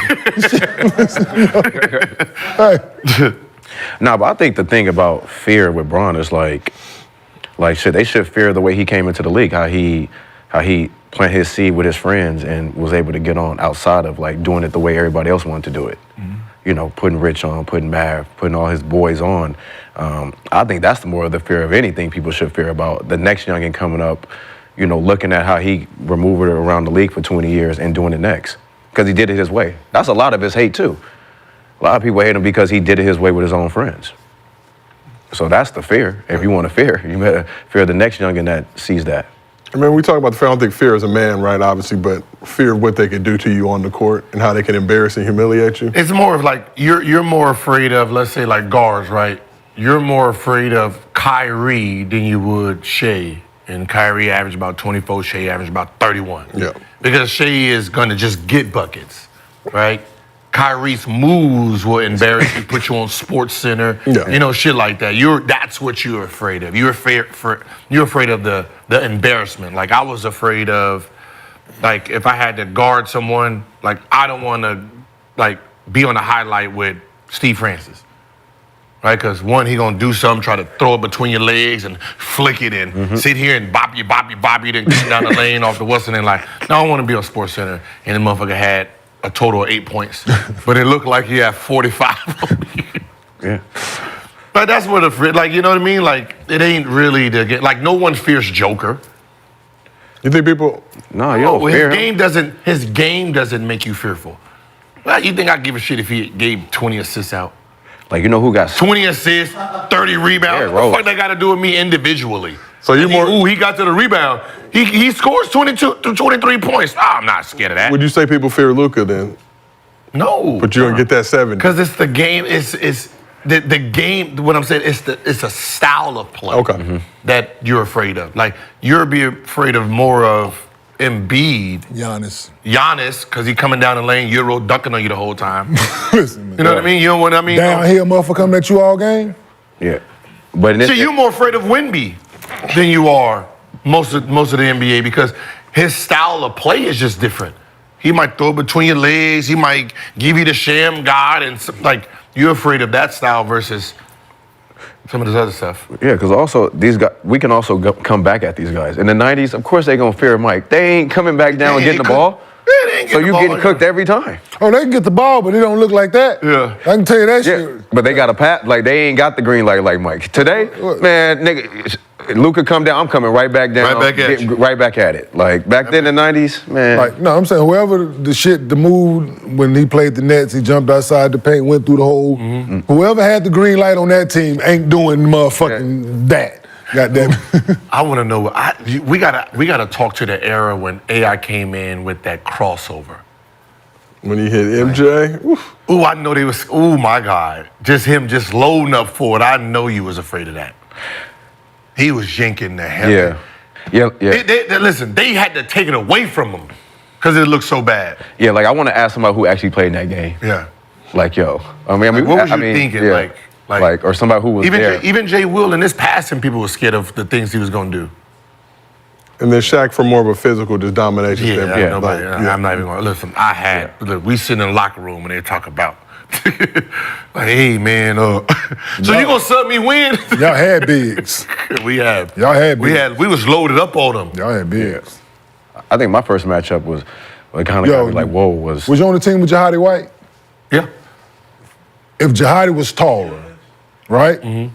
He the only person that probably physically could have had a chance. Yeah, If he was a couple inches taller. Yeah. Him and Aaron Williams. Mm-hmm. Few inches taller, far as just pure strength, probably the only couple people had a chance. Like, Train was strong as shit. Yeah. He just 6'6". Yeah. Right? Strong as goddamn ox. But yeah, no, shit, like I said before, man, Father Time guarded Shaq. Yeah. Nobody guard Shaquille O'Neal. Trust me, man. Still can't. Man, listen, dog. Shaq would have ate right and worked and ran and all that shit and kept that weight around good luck. God damn it. I'm gonna tell you right now. I mean, shit, we even saw what he was doing, when he said he was 400, or like, fearful. I remember we played him in the playoffs, and he didn't even show up for 2 games. He said, "For what?" You're right. We didn't have nobody to stop him. He just figured that we didn't. I don't need to go out there and play. I'm just play the home game. Y'all are terrible. What team was he on? He was with Miami Heat. We just beat the Bulls. We had to play them in the second round, and those first 2 games let him know he didn't need to play no more. Yeah, we sweeping y'all. Hey, you're right. Yeah, we thought we wanted y'all. We didn't. So when it comes to players not fearing LeBron, Facts. we asked the chat, players do not fear LeBron. 52% said facts, 48% said cap. So since y'all want to talk about Lakers today. Like, people feared Tyson, right? Yeah. Mike. I don't feel like there's anything wrong with that. Right, you feared. You could die. No one fears Mayweather. No. Look at his record, though. Right. You know what I mean? Right. So what does it really mean? Yeah. An L is an L, no matter how you take it. That is fair. It's just time. They just got a better way of going to buy it. But you watched that video of Mike Tyson like we saw earlier in the show. Yeah. I think that's somebody that's... You think golfers fear Tiger Woods? I don't know if it was fear. They just didn't think they could win. Yeah. Like, they was out there bitch playing for second. Yeah. Yeah. They was like, okay, we gonna play for second today, so let's... Want to come close. Yeah, so that's all that shit was. What about somebody like a Serena, though, like on the tennis court? Yeah, sure they feel. Yeah, I feel like... Hell yeah, you see how fast that shit... How hard she hit, she was big. Oh, yeah. So since y'all want to talk about Lakers conveniently, I don't know why. Who talked about the Lakers? You said earlier who in the said show. anything about the Lakers? Kenyon earlier in the show said you want to talk about the Lakers. The King, you did. You guys were key-keying, as you like to say. There was some key-keying going on. I love Josiah. He gonna bring up our team. At some point. Yeah, we have bills to pay, and they had a game last night. The Kings beat the Lakers Wednesday night to sweep the season series for the first time since 2016. I'm just reading the information. Yeah, you gonna bring, so at least let it be positive if you bring them up. The word sweep. We never use the word sweep. To beat the... Well, y'all lost all the games. Y'all lost all the games that y'all played against the Kings this year. The Kings won every game against the Lakers this season that they met up in for the first time since 2016. So after the game, LeBron posted several stories on his IG, driving back home while rocking gloves, listening to Lose Control by Silk. He's going 81 miles per hour too, for those. Yeah, he ain't passing nobody, so good. Driving good. No tickets. Driving well, down to 101. One of my favorite freeways. Gil, you're fluent in Bronese. What does this mean? I just know when you got him listening to slow music, AD, you just got to do better. Y'all got that man listening to the slow jams. Somebody about to go. Somebody got to go. We can't train nobody right now. Somebody, whatever. This the last year of this shit, though. But you didn't listen to slow music after games, the wind down? Yeah, all the time. We just never filmed it, right? Yeah. Yeah. And he had on gloves too. Somebody in the chat said, "La Speed Racer." O.J. Simpson gloves. The last time I went home with gloves like that was when Derrick Rose hit the game winner on me. I turned all the lights off in my house. Damn. I told everybody, don't come in. Don't come in. Were you just sat in the dark? What Yeah, you do? I was pissed. How long did you keep the lights off in the house? Until the next day, till the next morning. Until the sun came back? Okay. I'm like that. I was pissed. It looked bad. Will Smith and I Am Legend. Huh? I didn't want to say nothing. What? It didn't look good. What? The game winner he did against you. I was right there. I mean, crossover, step back, the hand right there. That made it worse. Turn out the lights. It became part of the picture. But you know what, though? I don't back down from shit. I took that challenge, though. That's fine. Good shot. Turn off the light. Light a candle. I said, turn them off. Okay, just the fact that LeBron posted this, I'm sure he was flying back from Sacramento to LA, but Lose Control as a song selection by Silk. Do you think there was any deeper message? No shit. Don't know if we've ever heard LeBron playing Silk in any of his videos. It just seems like a interesting song choice. Those driving gloves. Hell no. Ain't no driving glove. Nigga, every time you get in, Yeah, ain't no driving glove. Like, wait. get this motherfucking Jason Statham on, you transporter. I hope it was a kid. How he too. feeling? I hope it was Right. a kid. How he feeling? I hope it was the Kia Optima. Yeah, why everybody making a big deal about him going 80? Like, Yeah, like, it's L.A. yeah, you fucking better. That damn, you ain't gonna get there. Flow of traffic. Shit. You ain't gonna get... Flow of traffic. That shit. There's no easy way out. Felt like the Rocky IV scene after Krieg got by Drago. Yeah, hey. Should have been playing some Frankie Beverly. Frankie Beverly made. He was just vibing out, man. What's all Okay. this? Look at at I don't know what AD was playing on his ride back. It ain't my fault. Yeah.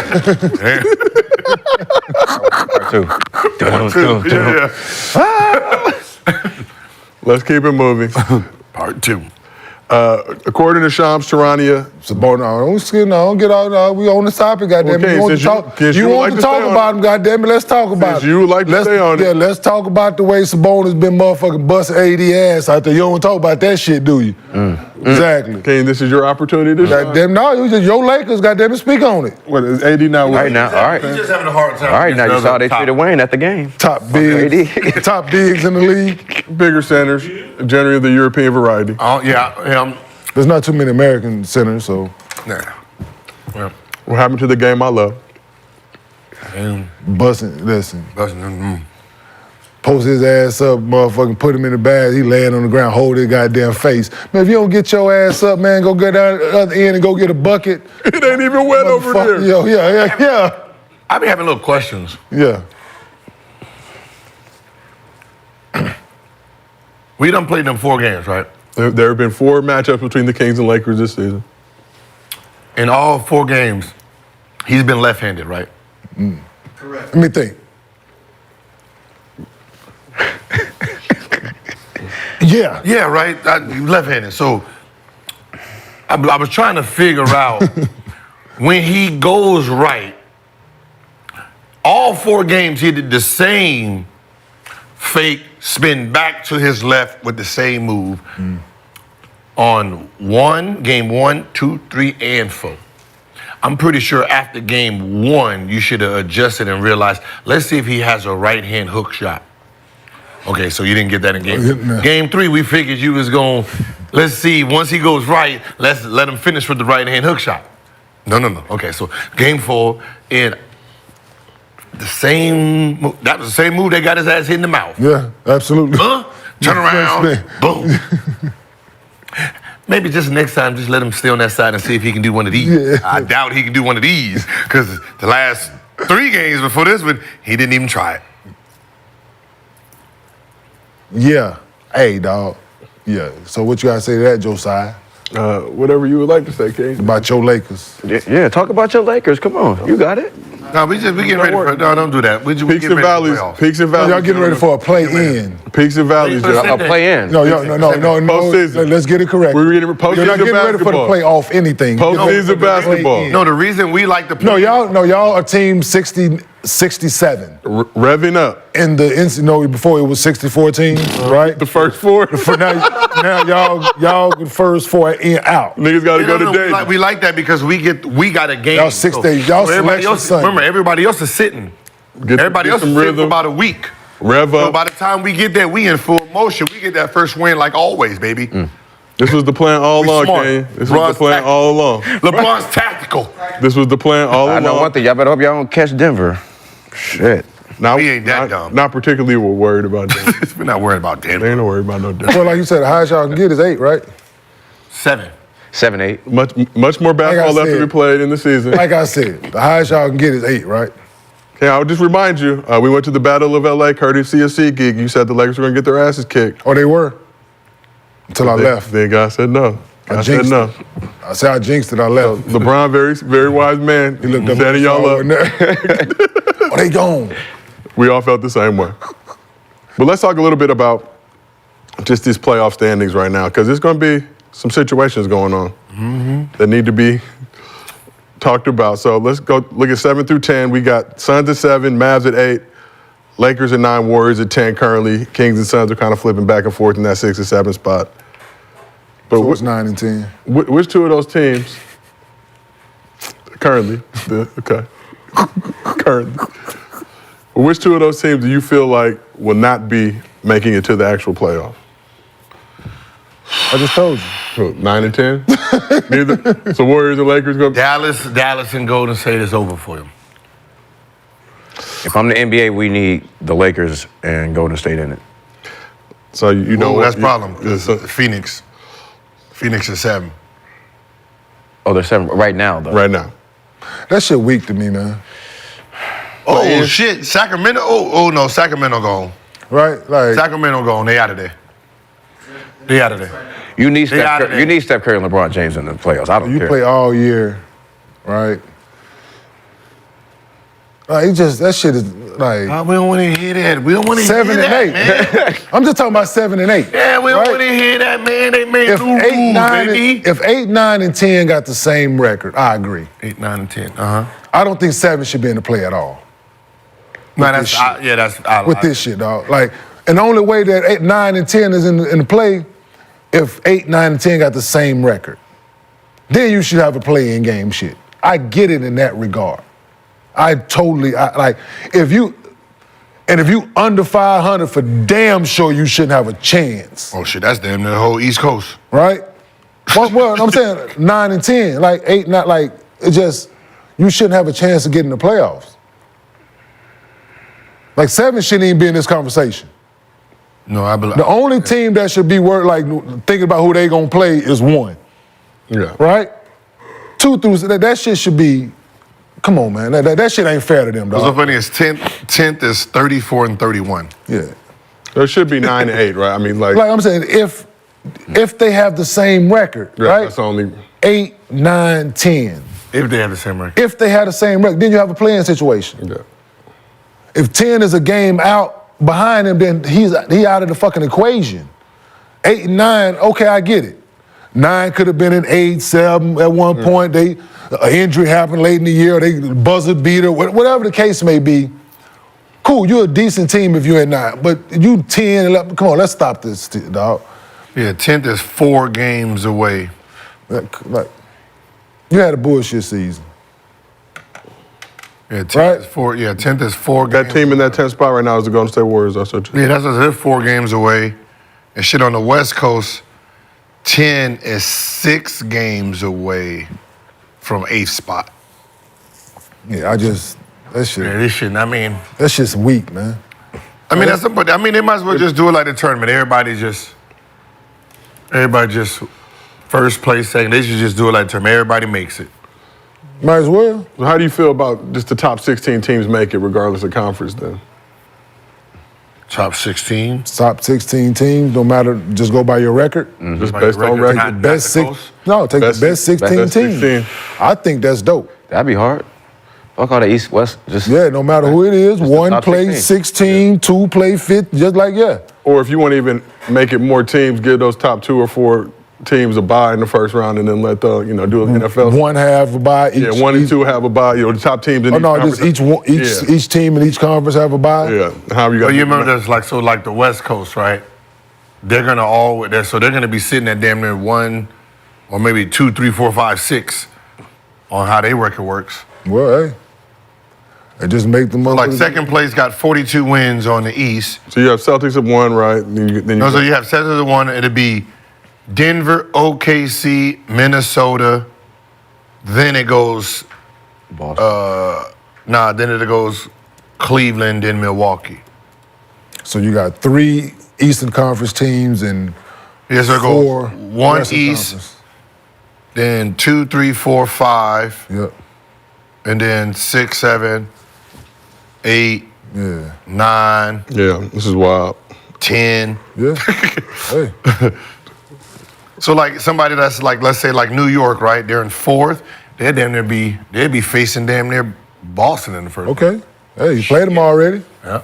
Hey, you should have a beat on them. You're in the same conference with them. You said beat. That's what's Right? happening. Beat. You should have some knowledge of what the fuck you're getting yourself into. And if you did it that way right now, just based on everything, the Celtics play the Heat. I believe the Nuggets will play the Pacers. Thunder, Sixers, Timberwolves, Mavs. Yeah, there's some. I just don't. Yeah, you taking teams. We were just talking about a It'll be some fairness good games standpoint. though. It'll be some. Yeah. All right, well, let's keep this thing shaking. Yeah, that shit's super weak. So according to Shams Charania, the NBA Competition Committee met Tuesday to discuss ways to incorporate more defensive freedom into the league, especially when it comes to physicality. This season, NBA teams are averaging nearly 115 points per game, which is the most since the 60s, and teams also have the highest offensive rating and three-pointers made per game in NBA history. If you were in these competition committee meetings, what would you tell them about the state of defense in the league? Yeah, I know you don't care about defense, so can you? Should more physicality be allowed? To what degree? Like, I think like the only thing that I think you should be able to do, motherfucker coming through the lane, you should be able to reroute you a little bit. That's all. Like on the perimeter, guys facing it's just bad, nasty basketball. People don't want to see that shit. But it's like it's not necessarily an NBA problem, right? Like to Gil's point, and like we said before on this show,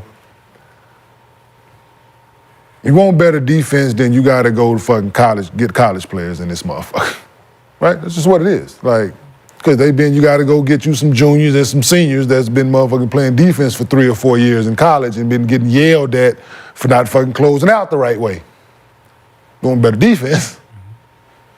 And to Gil's point, the Europeans have expanded the game. There's more offense on the floor. So to circumvent that, it's either you start getting some kids from college that know how to play defense, or you don't get the European. So you got to pick which one you want. And the fact that they're not gonna pick, there's no point. Yes, there's no point, right? It's a waste. It's a fucking waste of time. Yeah, like stop talking about, how you're gonna get more defense in the game. There's no way. You can't close Pandora's box. You already opened it, right? You already opened the idea of 5 men becoming 3-point threats, right?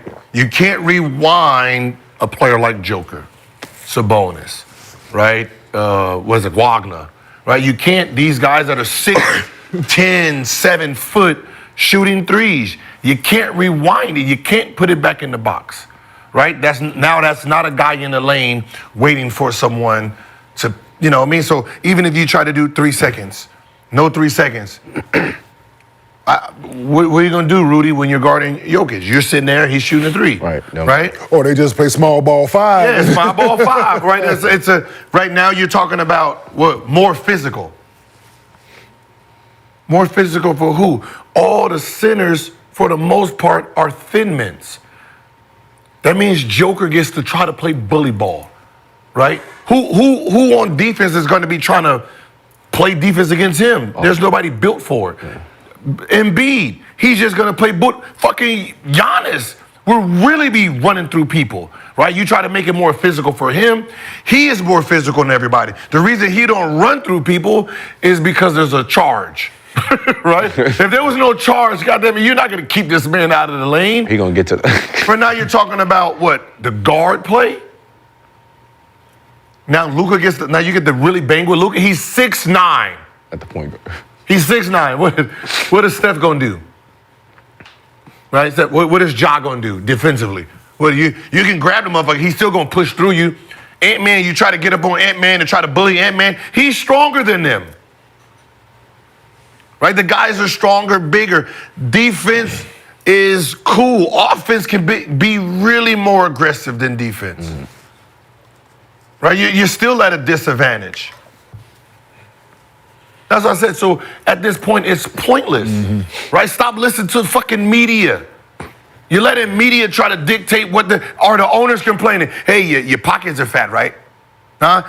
Wallets is good, vacation's good, wife got her new jewels on because of the offensive game. If the answer is yes, then just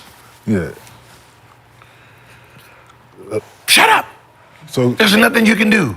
Yeah, so going to that visit the other day in Cincinnati, like I was sitting there with Cameron, I'm just thinking, what made me think about it is I'm watching the drills and shit they doing in practice, and coach like, this is a light day. Yeah. Right? He said, oh no, this is a light day, we got a game tomorrow, so we ain't gonna get after it too much. Mm-hmm. Cameron looking at me like that, it's like this every day, right? Yeah. They working on fucking defense. Mm-hmm. They got a game tomorrow, but they doing closeouts. Yeah. Right? So, if you want better guys on the ball, that's what I'm telling you, better guys on the ball. You're not going to stop these guys, but you'll get a better product of guys that know how to play on-ball defense. You ain't stopping guys. Guys really fucking good offensively.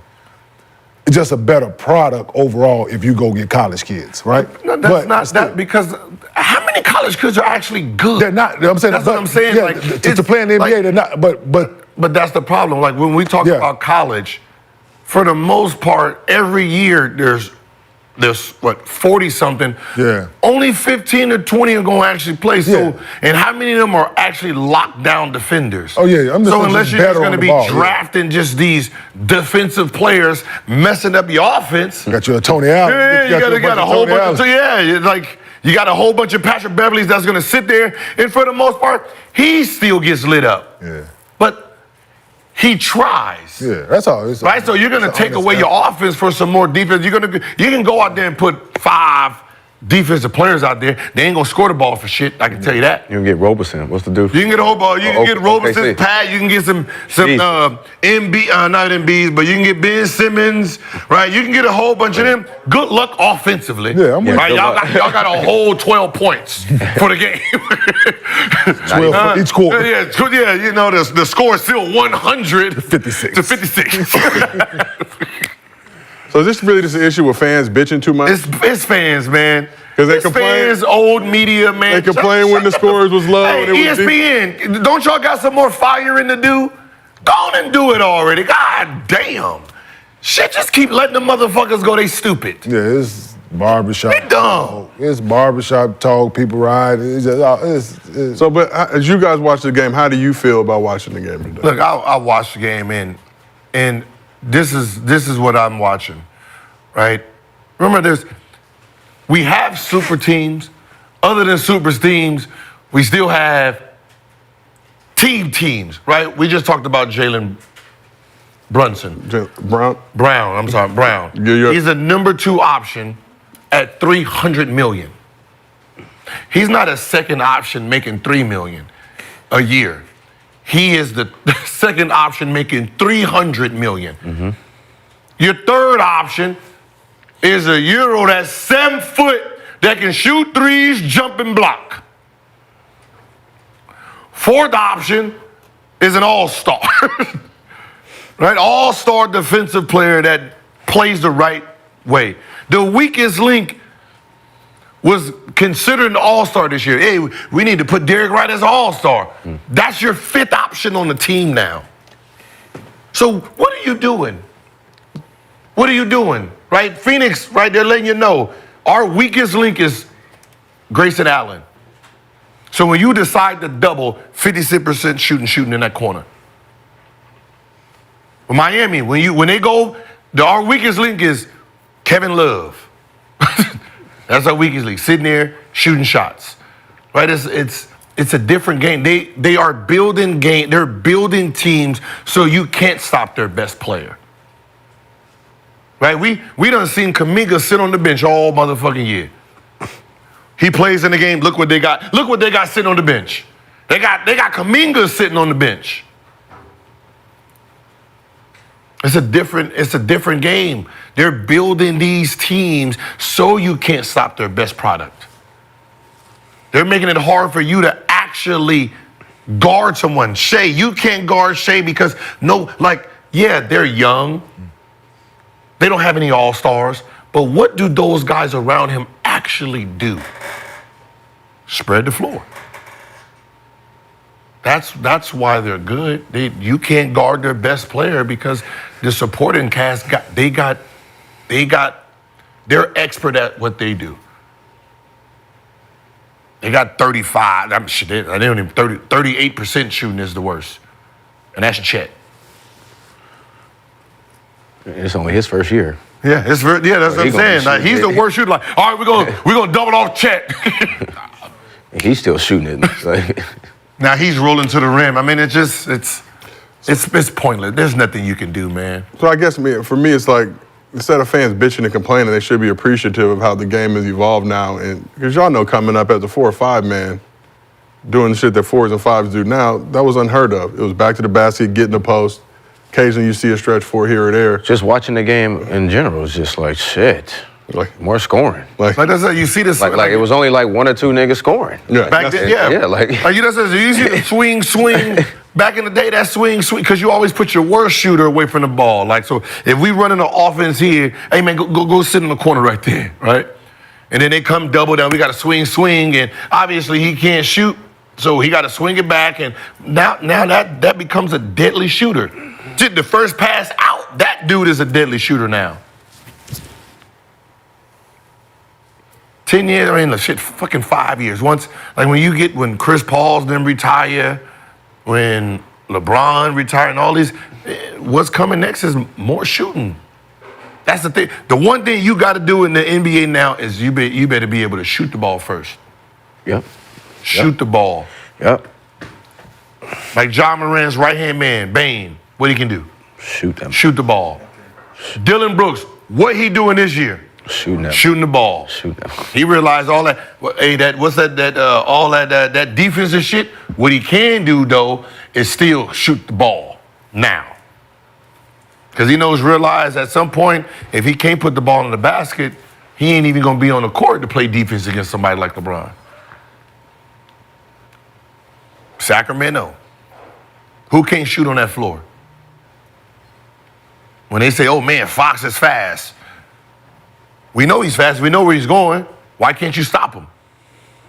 Oh, yeah, because you got Harrison Barnes shoot. You got Keegan Murray. Keegan Murray shoot. Sabonis shoots. Monk gonna shoot even if he think about touching the ball. That ball,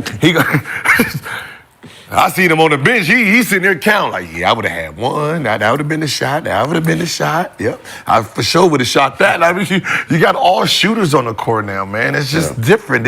I don't give a fuck what nobody say. Yeah, we gonna do this. We gonna double rotate it. That 90s and early 2000s shit sounds amazing. It sounds amazing. We're gonna pre-rotating that, and then that man over there shooting 52% now. You get the sense people want it to go back to that. It goes back to that. They're gonna be bitching about. Why we got no shooters? We got no shooters. Fucking score is 86 to 55. I ain't pay my money to see this bullshit. Of course, that's why I said, man, it's pointless. Just let it go. Enjoy the game, man. And you let the All-Star game just get y'all into this little thing that we need more defense. An All-Star game. Get rid of the All-Star game. They're gonna be bitching. Man, we ain't getting no money no more. We ain't all our jobs. Mm-hmm.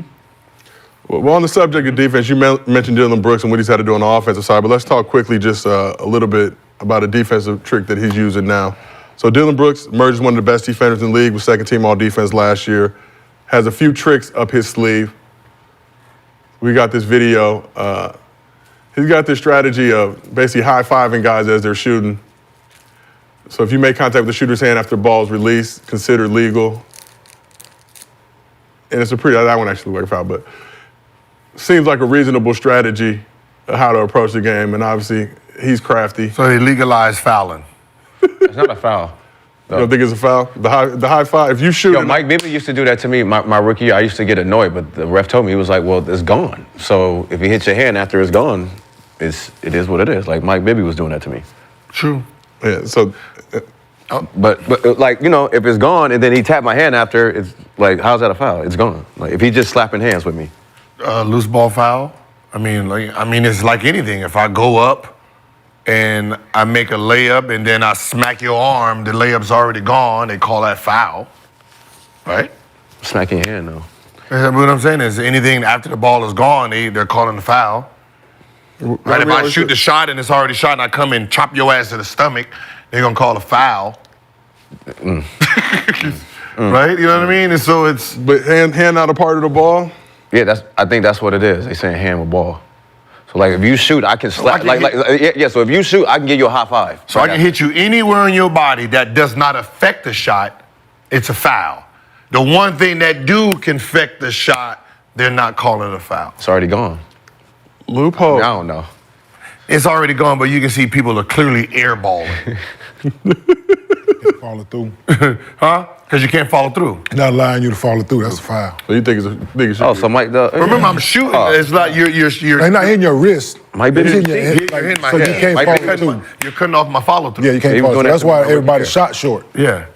Like I just airball. Like there's a reason I'm rolling with airballing. it, foul. It's foul. Okay. It's a good. If they not calling it, oh well. Would you use that strategy if they weren't calling it? Yeah, of course. If they're not calling it, of course you're gonna use it. Yeah, of course. But Mike Bibby, that shit was annoying. I'm like, yo, what the fuck are you doing? So when you look at the game today, who has more cheats or tricks at their disposal? Players on offense or players on defense? Offense. We just got done talking about the question before that, Josiah. Offense. The offensive explosion in the NBA game. But listen, man, they ain't helping defense out in this bitch, man. The offense got. They can try like even something like this. This is. I don't mean to cut you off, but to your point, I saw a clip like a few days ago. Dad had his son. I don't know if the shit was cap or whatnot, but he had the fucking bands around him and had him defensive sliding for like a half a mile or some shit. Yeah, I seen it. I was like, that ain't gonna work. But yeah, dude's not practicing defense, man. Offense, way more tricks and shit up there. Go ahead, again. But you said the guys they got shooting coaches, they got trainers, they should employ a defensive coach. If you're trying to be a complete basketball player. Yeah. I'm saying you gotta put time in, you gotta watch film, you gotta but the dude's not doing it, but it's watching it's watching mannerisms. You're watching mannerisms. Right? You're watching how somebody picked the ball up on their shot, right? You can tell, you give their telltale signs, like an offensive player has telltale signs. But for the most part, majority of defense don't pay attention to it. But we're paying attention to it. Just like you just said with AD and Sabonis. Yep. Yeah, right there. Great defensive guy, but obviously you can't tell he's going to push you right to come back left. He does it every time, and you still haven't figured out the same one move that he does every time he goes right. Yeah. Right? Most guards, right, they push and low to come back high. Right? Back in the day, they used to, the New York guards used to drive, and then they'll cuff the ball, right? And then come out of it. Yeah, Norm Nixon used to do that all the time. Right, yeah, that was the mall bear, not realizing once he cuffed it, just grab the fuck out of his muscle, and by the time he come out of it, that's a missed layup. Right, so then you had guards doing that, trying to connect to the ball because the ref can't see. Right, and that's when I was like, all right, I'm gonna expose the ball, knowing that a player's gonna reach. Right, if I throw the ball here, you want to reach, then I can pull up. Yep. Yeah, that's what I got. Or come in here and throw the ball in your chest, knowing you're going to swipe at it like this, pull it away, stupid. Right? You know what I mean? So, I used to do it all the time. Put it right here, you grab one of the other, dumbass, right? You know what I mean? So the offense has more, we have more tricks to give to a defensive player. Like, we know, like, if I'm posting up, he'll hit me one time, make me want to do one of those, he pulls a chair, right? So, the defense. One of your favorite strategies? Oh, pull the chair like hit a it, mother. boom, like mother. Move. Well, I might wait a whole quarter, whole half. I'm strong as shit with you, fighting the shit out you. It's coming. It's coming.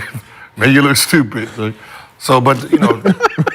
offense just has more. They have more. Yeah, for sure. More things to do.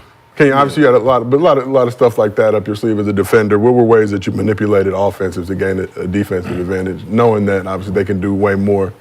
Like, first and foremost, making you catch the ball where I want you to catch it, right? Gil said everybody has tendencies. Guys work on these moves and these spots daily. Why would I let you catch the ball in the spot that you work on daily and a move that you work on daily? Why would I let you catch the ball there? No, you don't catch that bitch where I want you to catch it. If you get to that spot and still make it, I'm gonna pat you on your ass. Hey, good shot, dog. But first and foremost, I'm gonna do my work early. Like, that's just what it is. I'm playing defense on the baseline side. I'm not letting you spin. I'm grabbing you. I'm squeezing your waist and your fucking side and making you think about that before you go into your move. I feel you twitch. I release. Like, It's more preventative. I guess for defense, it's more doing your work before you better. guy touch the ball, Yeah, hitting him, You better. hitting him, irritating, stepping on. You got to do all that before he catches. Once he catches, then you have to, now all the rules of defense now, you're handicapped by whatever the rule is. My last year, we playing Miami. Young animal, 7 foot, whatever, Hassan Whiteside, right? He going to the offense, and that's in the scouting report. He's offensive rebound, he's doing it, you got to keep him off the glass. Cool. He checking the game. We ain't even in play. The ball, the ref still got the ball. Nigga, I'm touching him. Got my hand in his chest. Irritated, right? Boy, the ball ain't nowhere in play yet. I'm hitting him. Boom. Now he not knocking my hand off. Oh, I got you now. And then now, oh, you ain't even worried about the play now. You supposed to be going to set a pick. I'm boom. Now we're in the action. I'm still touching. Now, we go down on offense. I shoot you one. Come back down on defense. Now I'm steady. You ain't went to the offensive glass one time yet. Right? That's part of the defensive shit. That's part of the strategy, man. Like, I'm not going, no. So, but pulling the chair. Got you. Yo. There's more mental on that side, too. I'm saying just in terms of fucking with the offensive guys. Get them out of their game. Yeah, you doing certain things, but nah, man, it's paying attention to tendencies, man. It's knowing what guys' favorite move, taking that away. I'm going to make you go to 3. You're not going to do 1 and 2 against me. And Brent, how about yourself offensively? What were ways that you manipulated defenses? Just run right past them. Just run right past them. Just get the ball and just go full speed. That's true, though. Yeah. Seriously, just use my speed. My speed was my advantage. Yeah. Seriously. You better use it. My speed. And then just being small and being able to get over bigs. Like, y'all long back, so being able to just remove her. But a lot of that happened for me overseas, though. Even though I wasn't playing, I was working with trainers every day. Like, they work out every day. So just being able to see the game from a different style also helped me coming into the league a lot. So that was my advantage. For sure. I just talked. The whole game? Just like, oh yeah, I'm about to blow by you. And then I'm about to shoot, but I'm telling you, beep, beep, right? Oh yeah, you slow. Beep, beep, I'm shooting. Are you saying beep, beep? Yeah, beep, beep. Man, y'all, Gil annoyed me playing. No, bro. look, I had antics. Beep, beep. Listen, I had it on my shoes because I called myself the road runner. Beep, beep, right? So I'll pretend that I'm about to just blow past you to shoot a 3, and you just start saying stuff like, oh yeah, hey, coach said no 3s, bro. Coach said no 3s. You know what I'm gonna shoot? Layup. Right? You just talk like beep, beep. Even on defense, I'm like, man, they say you're a great bro, shooter. What? You can't even shoot without your right thumb. Like, you can't even shoot without your right thumb. You ain't no shooter. Now you got them seeing that they can, just little things like that. Like, nigga be listening to you? Yeah, they be just listening. Who the fuck I be like, man, get listen, shut you the can fuck hear. up. No, you can hear when niggas be talking. Yeah, beat about You that. can hear when niggas be talking. All right. Like they be like, "Oh, got him," or something like when they shoot. That Oh, you got no me. backline help. You got no backline. Oh, shot. Got him. Like he You'll be over here screaming surprised. hibachi every time he shot. It's like, come on, bro. You'll be surprised. No, you'll be surprised if you just tell somebody what you're gonna do. Like, hey, no, I need to get a 3. No threes, no threes. Fucking ass. Backdoor layup. Well, you gotta talk a little bit, man. See what they thinking. Crack a joke. Yeah. See where you at today. So Gil, there was a story from back in the day about you and Kobe, and I believe Kobe said something along the line, you were taking bad shots. Every time you took a shot, when Kobe was guarding, you yelled out quality shot. Quality shots. He was throwing shit up. What did he say in the interview? He said he was just throwing shit up. Yeah. Throwing shit up there. That was so funny. After that, it was all quality shots, baby. Every shot I took, quality. He was just throwing shit up there. I read that. That's when I knew he was hot. Bro, he was hot as a... Bro, I said he's hot. He's hot. Coming from somebody who throw up a lot of shots too, just like that. That's why I say he don't like it when it come back on you. No. Ass. Yeah, man. He's like, man, he just throwing shit up He's there. a chucker. Bro, what? He's just, you gonna look at the highlights, every shot is hot. Every shot is good, right? Everything is hot. He just throwing shit up there. Bro, that shit was funny. Was that something you say for Kobe, or did you continue doing that from that? It was just there. Like, it was, yeah. Nah, bro, that's funny though. That's Because somebody who actually do it get mad at somebody else that do it. That's So it's hilarious. I practice these shots. Yeah. It's quality. Me too. Shit, that's why quality shots. he just throwing shit up there. Last thing on the topic, I just want to know, some hate shit. who are the craftiest players during your era? Like, Brandon, you seem like an extremely crafty player to me, just with your ability to manipulate defenses, get buckets. You know, Crafty? feel same thing. Like, I remember when I always tell the story, you played us where you said like you're at Arizona. I think you had 0 points first half. They started talking shit to you. 32-piece second half in overtime. But just the ability to get buckets. Man, all right. Crafty, to me, crafty is like Andre Miller. Right? Like Andre Miller's crafty to me because he just, like, the way he could score, he's not athletic like that. He plays at his own pace.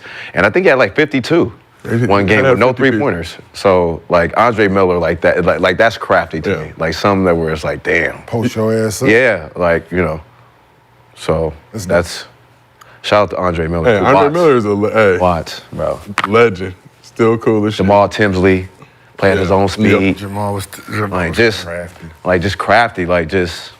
Maybe guys who weren't that great athletically, but they were gonna figure out a way. Like, I look at like a Luka nowadays when he does that little slow two-step. Like, I'm just like, Yeah. Yeah, he would be considered crafty. Shea would be considered yeah, for crafty. sure. Yeah, I'm gonna go with 2 lefties. I got 2 lefties. Manu and Lamar Odom. I think LO was crafty, dog. Oh. That motherfucker was gifted. He was gifted. He was crafty when you had to guard that use bitch. You had to guard that motherfucker. That bitch was crafty. But I'm gonna go with Manu Ginobili. I'm going with, is this crafty or just unorthodox? Antoine Jameson. Unorthodox. Yeah. Unorthodox. Yeah, because it's not, it's. You don't know when he gonna shoot. You don't know because you don't know when he gonna shoot this bitch. Yeah, you don't know when he's going to do it. But is there some level of craftiness to being unorthodox? Yeah. Yeah. It is. Zebo. Zebo was crafty around that rim. Would you put Paul Pierce in there? Paul's I mean, he was early athletic. It's then still crafty though. He built like a straight Inglewood dude, but I'm saying his body control in the air though, when you would see him do stuff, like, it was just like, he should be doing that looking like that. And I love Paul, I'm just being real, like. Yeah. Cause we look at just probably somebody who wasn't athletic, Yeah, that's what we look at a lot, yeah. but got it fucking done. Yeah. Right? And use what they have, like just, what's the dude now, Kyle Anderson, right? Slow-mo. Kyle Anderson, Listen, slow-mo. Slow-mo, right? Somebody like that. Watching him play though is because it's like, you can't. Joe Ingles. Joe Johnson. Crafty is a mother. Yes. Yeah, that was a good one. Damn. Yeah. It's a lot of craft. Yeah. It's like. I feel like that's just a part of learning the game too, right? The goal is to put the ball in the basket. You don't got to be the biggest. I think strongest Tyrese Halliburton. Yo, I hated guarding low-key Antoine crap. James. Antoine, yeah, he was be sitting there posting up. Yo, that what was shit that? pissed me the fuck off, man. Go up under my arm. And Yeah. shit. I'm playing great D. He used to shoot that shit. I like, yo, that shit going in too. Ain't it? Floating from the 3-point What? line. That's- one dribble. Start making me do that shit. Never I started doing it. Yeah. I'd never seen him practice it. Nigga, I was shooting that bitch from the free throw line, one dribble, floating that motherfucker. I'm like, that shit works for him. I never. I jump higher and more athletic than him. I know it. This shit gotta be buckets. Threw that bitch over the rim the first time. Yeah, no, Over the this backboard. gonna take a touch. This gonna take a touch. Take a little touch. Like, oh shit. Yeah, like damn. You know? Nah, yeah, that shit used to drive me nuts. What about Flip Murray? You fuck with Flip Murray? Oh no, he was nice, dog. Flip Murray was nice. Yeah. That was just skill. Okay. All right. It was okay. it was like a Just pick up the Tyreek basket. Evans type. It was Okay, just all skill. It was just skill. He was just skilled. I think Mike Bibby was crafty. Yeah, he was crafty. Mike Bibby was crafty because he wasn't athletic, Yeah. but You say like Fucking- like Mark Jackson, guys like that, like Yeah. play at their own speed, Yeah. just like get it done. oh, y'all didn't play against Big Dog. Big, Did I?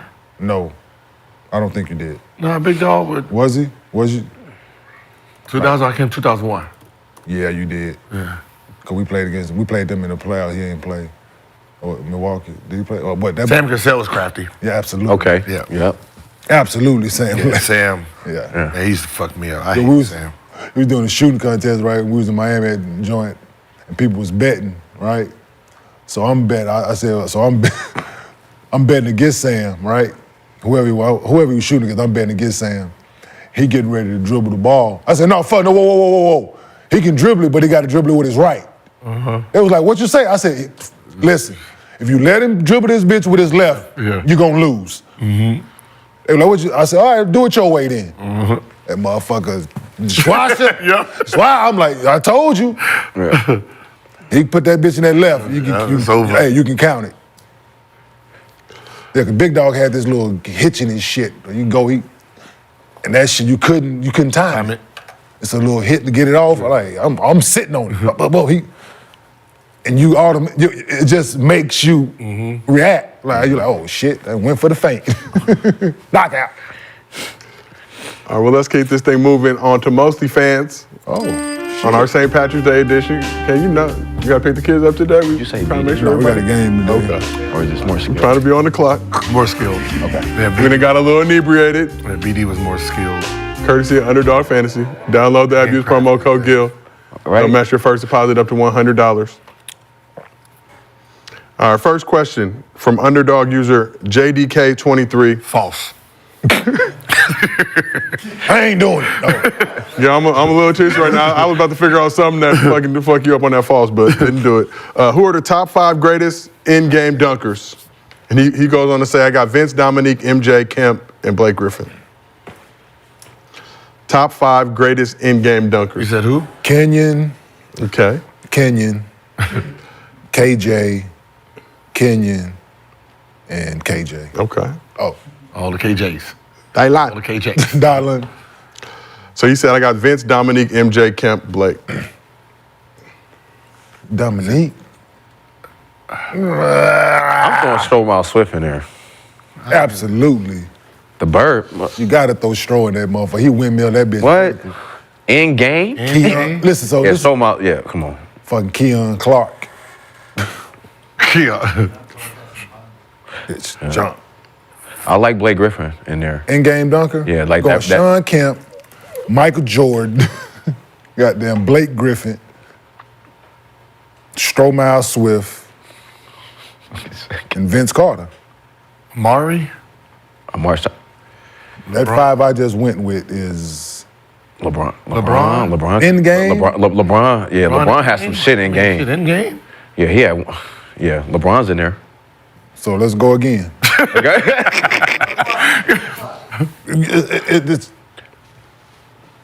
It's endless. So I mean, Dominique had one dunk. Yeah, fucking windmill. I mean, right? Like, if it was I didn't count him. No, windmill was. I didn't count him. Most of it was just two. It was just two hard, hands, hard right, dunking. okay. I was Two-handed, doing that. right, that's what His I'm shit saying. wasn't more impressive Yeah, than that's mine. what I'm saying. And I left myself off the fucking list.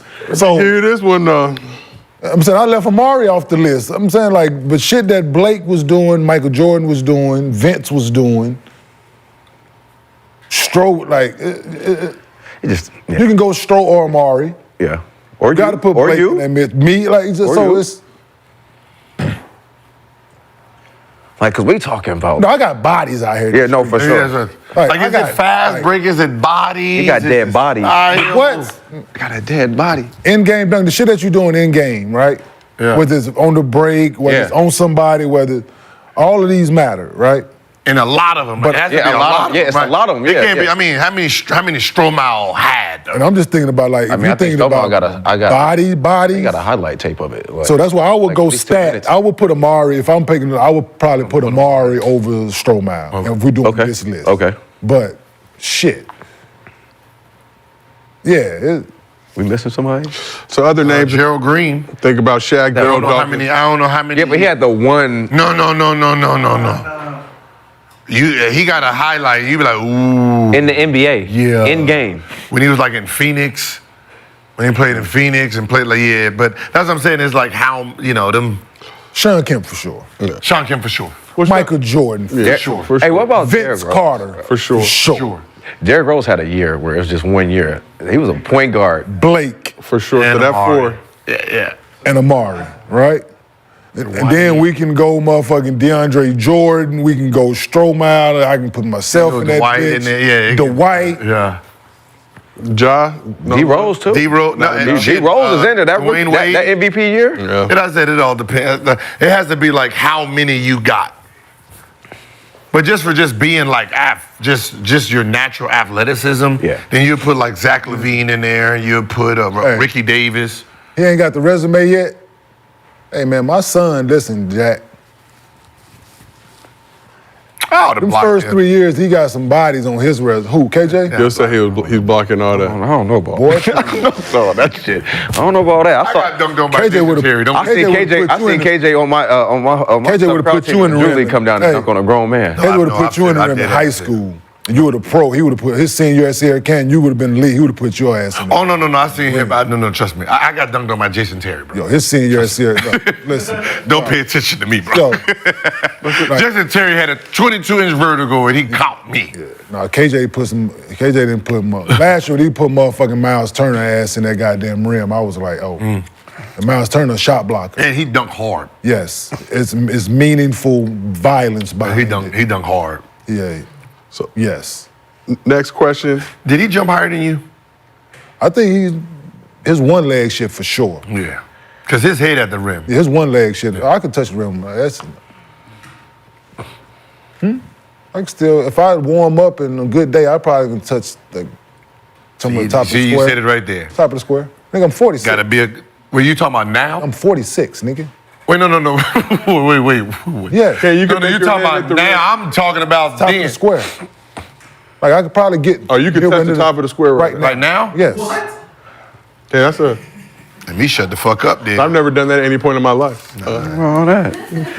40 right there. Dead ass. I'm 46, my nigga. He said 40. I was talking about He's talking about now. Yeah. Yeah, right He said that- now. Like, as I see, I was like, He's yeah, saying, you like, gotta right now, warm- go- no, he's I was talking about like, go you gotta upstairs warm right up and now. do all Warm that up, KJ yeah. over there. Oh, yeah. You talking about Oh, not off today. the couch. When I was off the couch. You talking yeah. about stretching? He talking about warm up. right Yeah, now. stretch. Yeah, at 20, so KJ 23 right now. At 23, us together, like the same age, oh no, it's great. Nah, yeah, I'm not gonna give it up that easy. I was getting off the floor. Post-injury, Oh, no. Yeah. all that shit. Yeah. That picture he showed you on yesterday, me at Cincinnati, maybe 21 at the time, 22, so no, I was getting off the floor. So you could touch the top of the square if warm up right now. Yeah. Like warm up.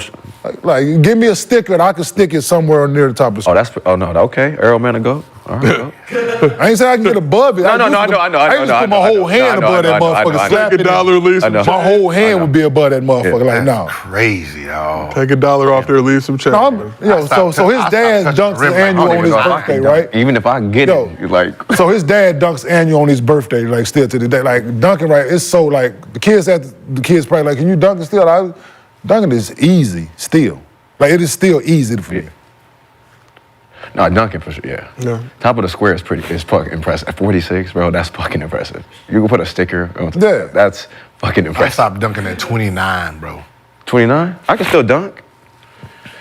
I don't want to come down. Yeah, no, that's the hard part. Afraid of heights. That's why you don't jump hard now, right? I jump that motherfucker, but it's so the landing is Yeah. Even on the low rim, I'd be like, yeah. Yeah. Like yesterday, my son, Dad, can you dunk it? No, Daddy got a bad wheel today.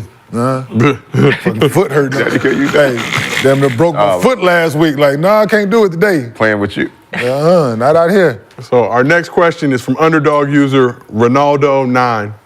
First question. How much points would Vince Carter score in this era? Another question. Who a better player, prime Darren Williams or the Jaylen Brunson we see now? Ooh. So he getting that two-piece, getting that man his $200. That's a good comparison. What would Vince Carter average today is the first question. What Same as is the same. What do you average? Same Same thing. thing. To get up 20 something. Yeah. 25, 26. 25, 26. Yeah. Okay. Yeah. And better player. Yeah, that's... Yeah. Better play. Well, he thought we was about to say 35, 40? Right. What the fuck? Gil say 50 so we can get him out there on the internet. Run these numbers up. No. Gil said Vince. We see that. The whole 2000, like, oh, he capping now. Yeah. He Nah. And a better player, prime Darren Williams or current day Jaylen Brunson? I mean, it's two different players. But it's a good comparison. But it's It's a good comparison. But it's two different players, but it's a... I'm going to go D-Will. I'm going D-Will. I'm going D-Will. I'm going D-Will, dog. Darren. 20 and 10. That double cross, that flex. that bop. Ooh, that was. Get you going and bring you back. I'm surprised. What's so funny is only one person's have used this since him, KD. That's one of KD's signature moves, the double. Get you going That shit was deadly. That KD double cross was crazy. Yeah. He lost that. He need to bring that back. That hot. It's like he don't need it no more. Get you going and... It's like he don't need it no more. All right, get you going. I'm just going to shoot it. Yeah, Fuck it. Yeah. Too much energy to keep that going. cross and that 1-2 step bop, like, ooh. Yes. No, D-Will was nice. So basically what I'm gathering here is put some respect on D-Will's name. No. Yeah, he was nice. Oh, yeah. That team, they had... I used to go at D-Will, though. I used to Cap. bust it. What? Yeah. You said Cap? I didn't go at D-Will? Go look at it. Go look at it. Go look at it. Go look Was at it. that the ball headed D-Will? This is D-Will. No, what I'm saying, This is did he D-Will in Utah, and this is D-Will up in The Waves? No, what is it? The D-Will with the with waves? With the waves. Or With missing the With spots? the waves. With the waves. With the waves. I don't, but the D-Will with the waves? My rookie year. No, I went at him. Go look at the numbers. I did my thing. Okay, I'm just making sure. Not the one with the sunroof, the one with the waves. He had all his waves. You're talking about. He had all the deep sea. He played with Boozer. He had and shallow. AK and all But the he ones was out still there. losing his head back then, too. I'm just talking about which one, though. When I was- 07, 08, 09? My rookie year. I don't know. It's my rookie What year. year did you come in? 09. So Brandon, your rookie year, you gave him 23, 4, and 6 your second meeting. What did he have? What did D-Will have? Was he all-star then? I gave him like 34 in one game. Damn. You also gave him 34 in 2013, 34, 6, 7. That don't count. That was It 2000. does count. You're out there. Next game. It's like everything counted. The next meeting, 31 and 11 dimes. Yeah, like I wasn't fucking around. Okay. Oh, this is the all-star D-Will. That's Okay. Oh, so I was killing the... Ooh, I was killing the weak one. yeah. Most he gave you, Brandon, was 26. Yeah, he wasn't ready yet. He wasn't ready? He was still in the He oven just when came I in? played. Yeah, he was still in the oven when I played against him. Okay. Yeah, he just. I can't even brag about that then. Gil, you didn't have to put all the information on there. It's 20. I didn't know I had to look. I gotta give him, You could leave Give him his props. Yeah, I gotta, I didn't get that all-star D-Will. Yeah, I did. Yeah. Yeah, he was still developing. That was a big matchup for me too, because he was like the best point guard in the NBA to me. Okay. Oh, so yeah. Oh, okay. So him and Chris Paul they just turned it on. Mm-hmm. So our last question, email question, it's a little long, so bear with me. From underdog user by the name of TurnerJa07. So I know there was a debate on Ja Morant being on the Olympic team. Wouldn't it be better for the NBA and Ja himself to be on the team so he can be around the other superstars and see how the best of the best move? He would get to be in a great environment around LeBron, KD, Steph, and can get advice from them as vets, since he has never really been around vets outside of D-Rose this past season. First off, he's injured, so. I'm pretty sure he ain't never been around when a whole bunch of superstars get around each other. Get what happens when a whole bunch of superstars get around each other. You know. I can just say when I was on the Olympic team, the last thing we did was anything productive. I can tell you that for sure. That was the last thing we did. Talk about anything productive. It was gambling and trying to find things that we knew we shouldn't have been trying to do. Trying to find things that don't speak English. There we go. Never a dull moment. Gills Arena presented by Underdog Fantasy. Kenyon, trying to find share those sentiments. I know money. That's it. Oh, Lord. All right. Is there a group discount? Two for one. How you turn this American dollars into? All right. Another great week in the arena. We hope you all have a great St. Patrick's Day. Don't get too thirsty out there. You want hot girl? Kind of like rush hour. Eh?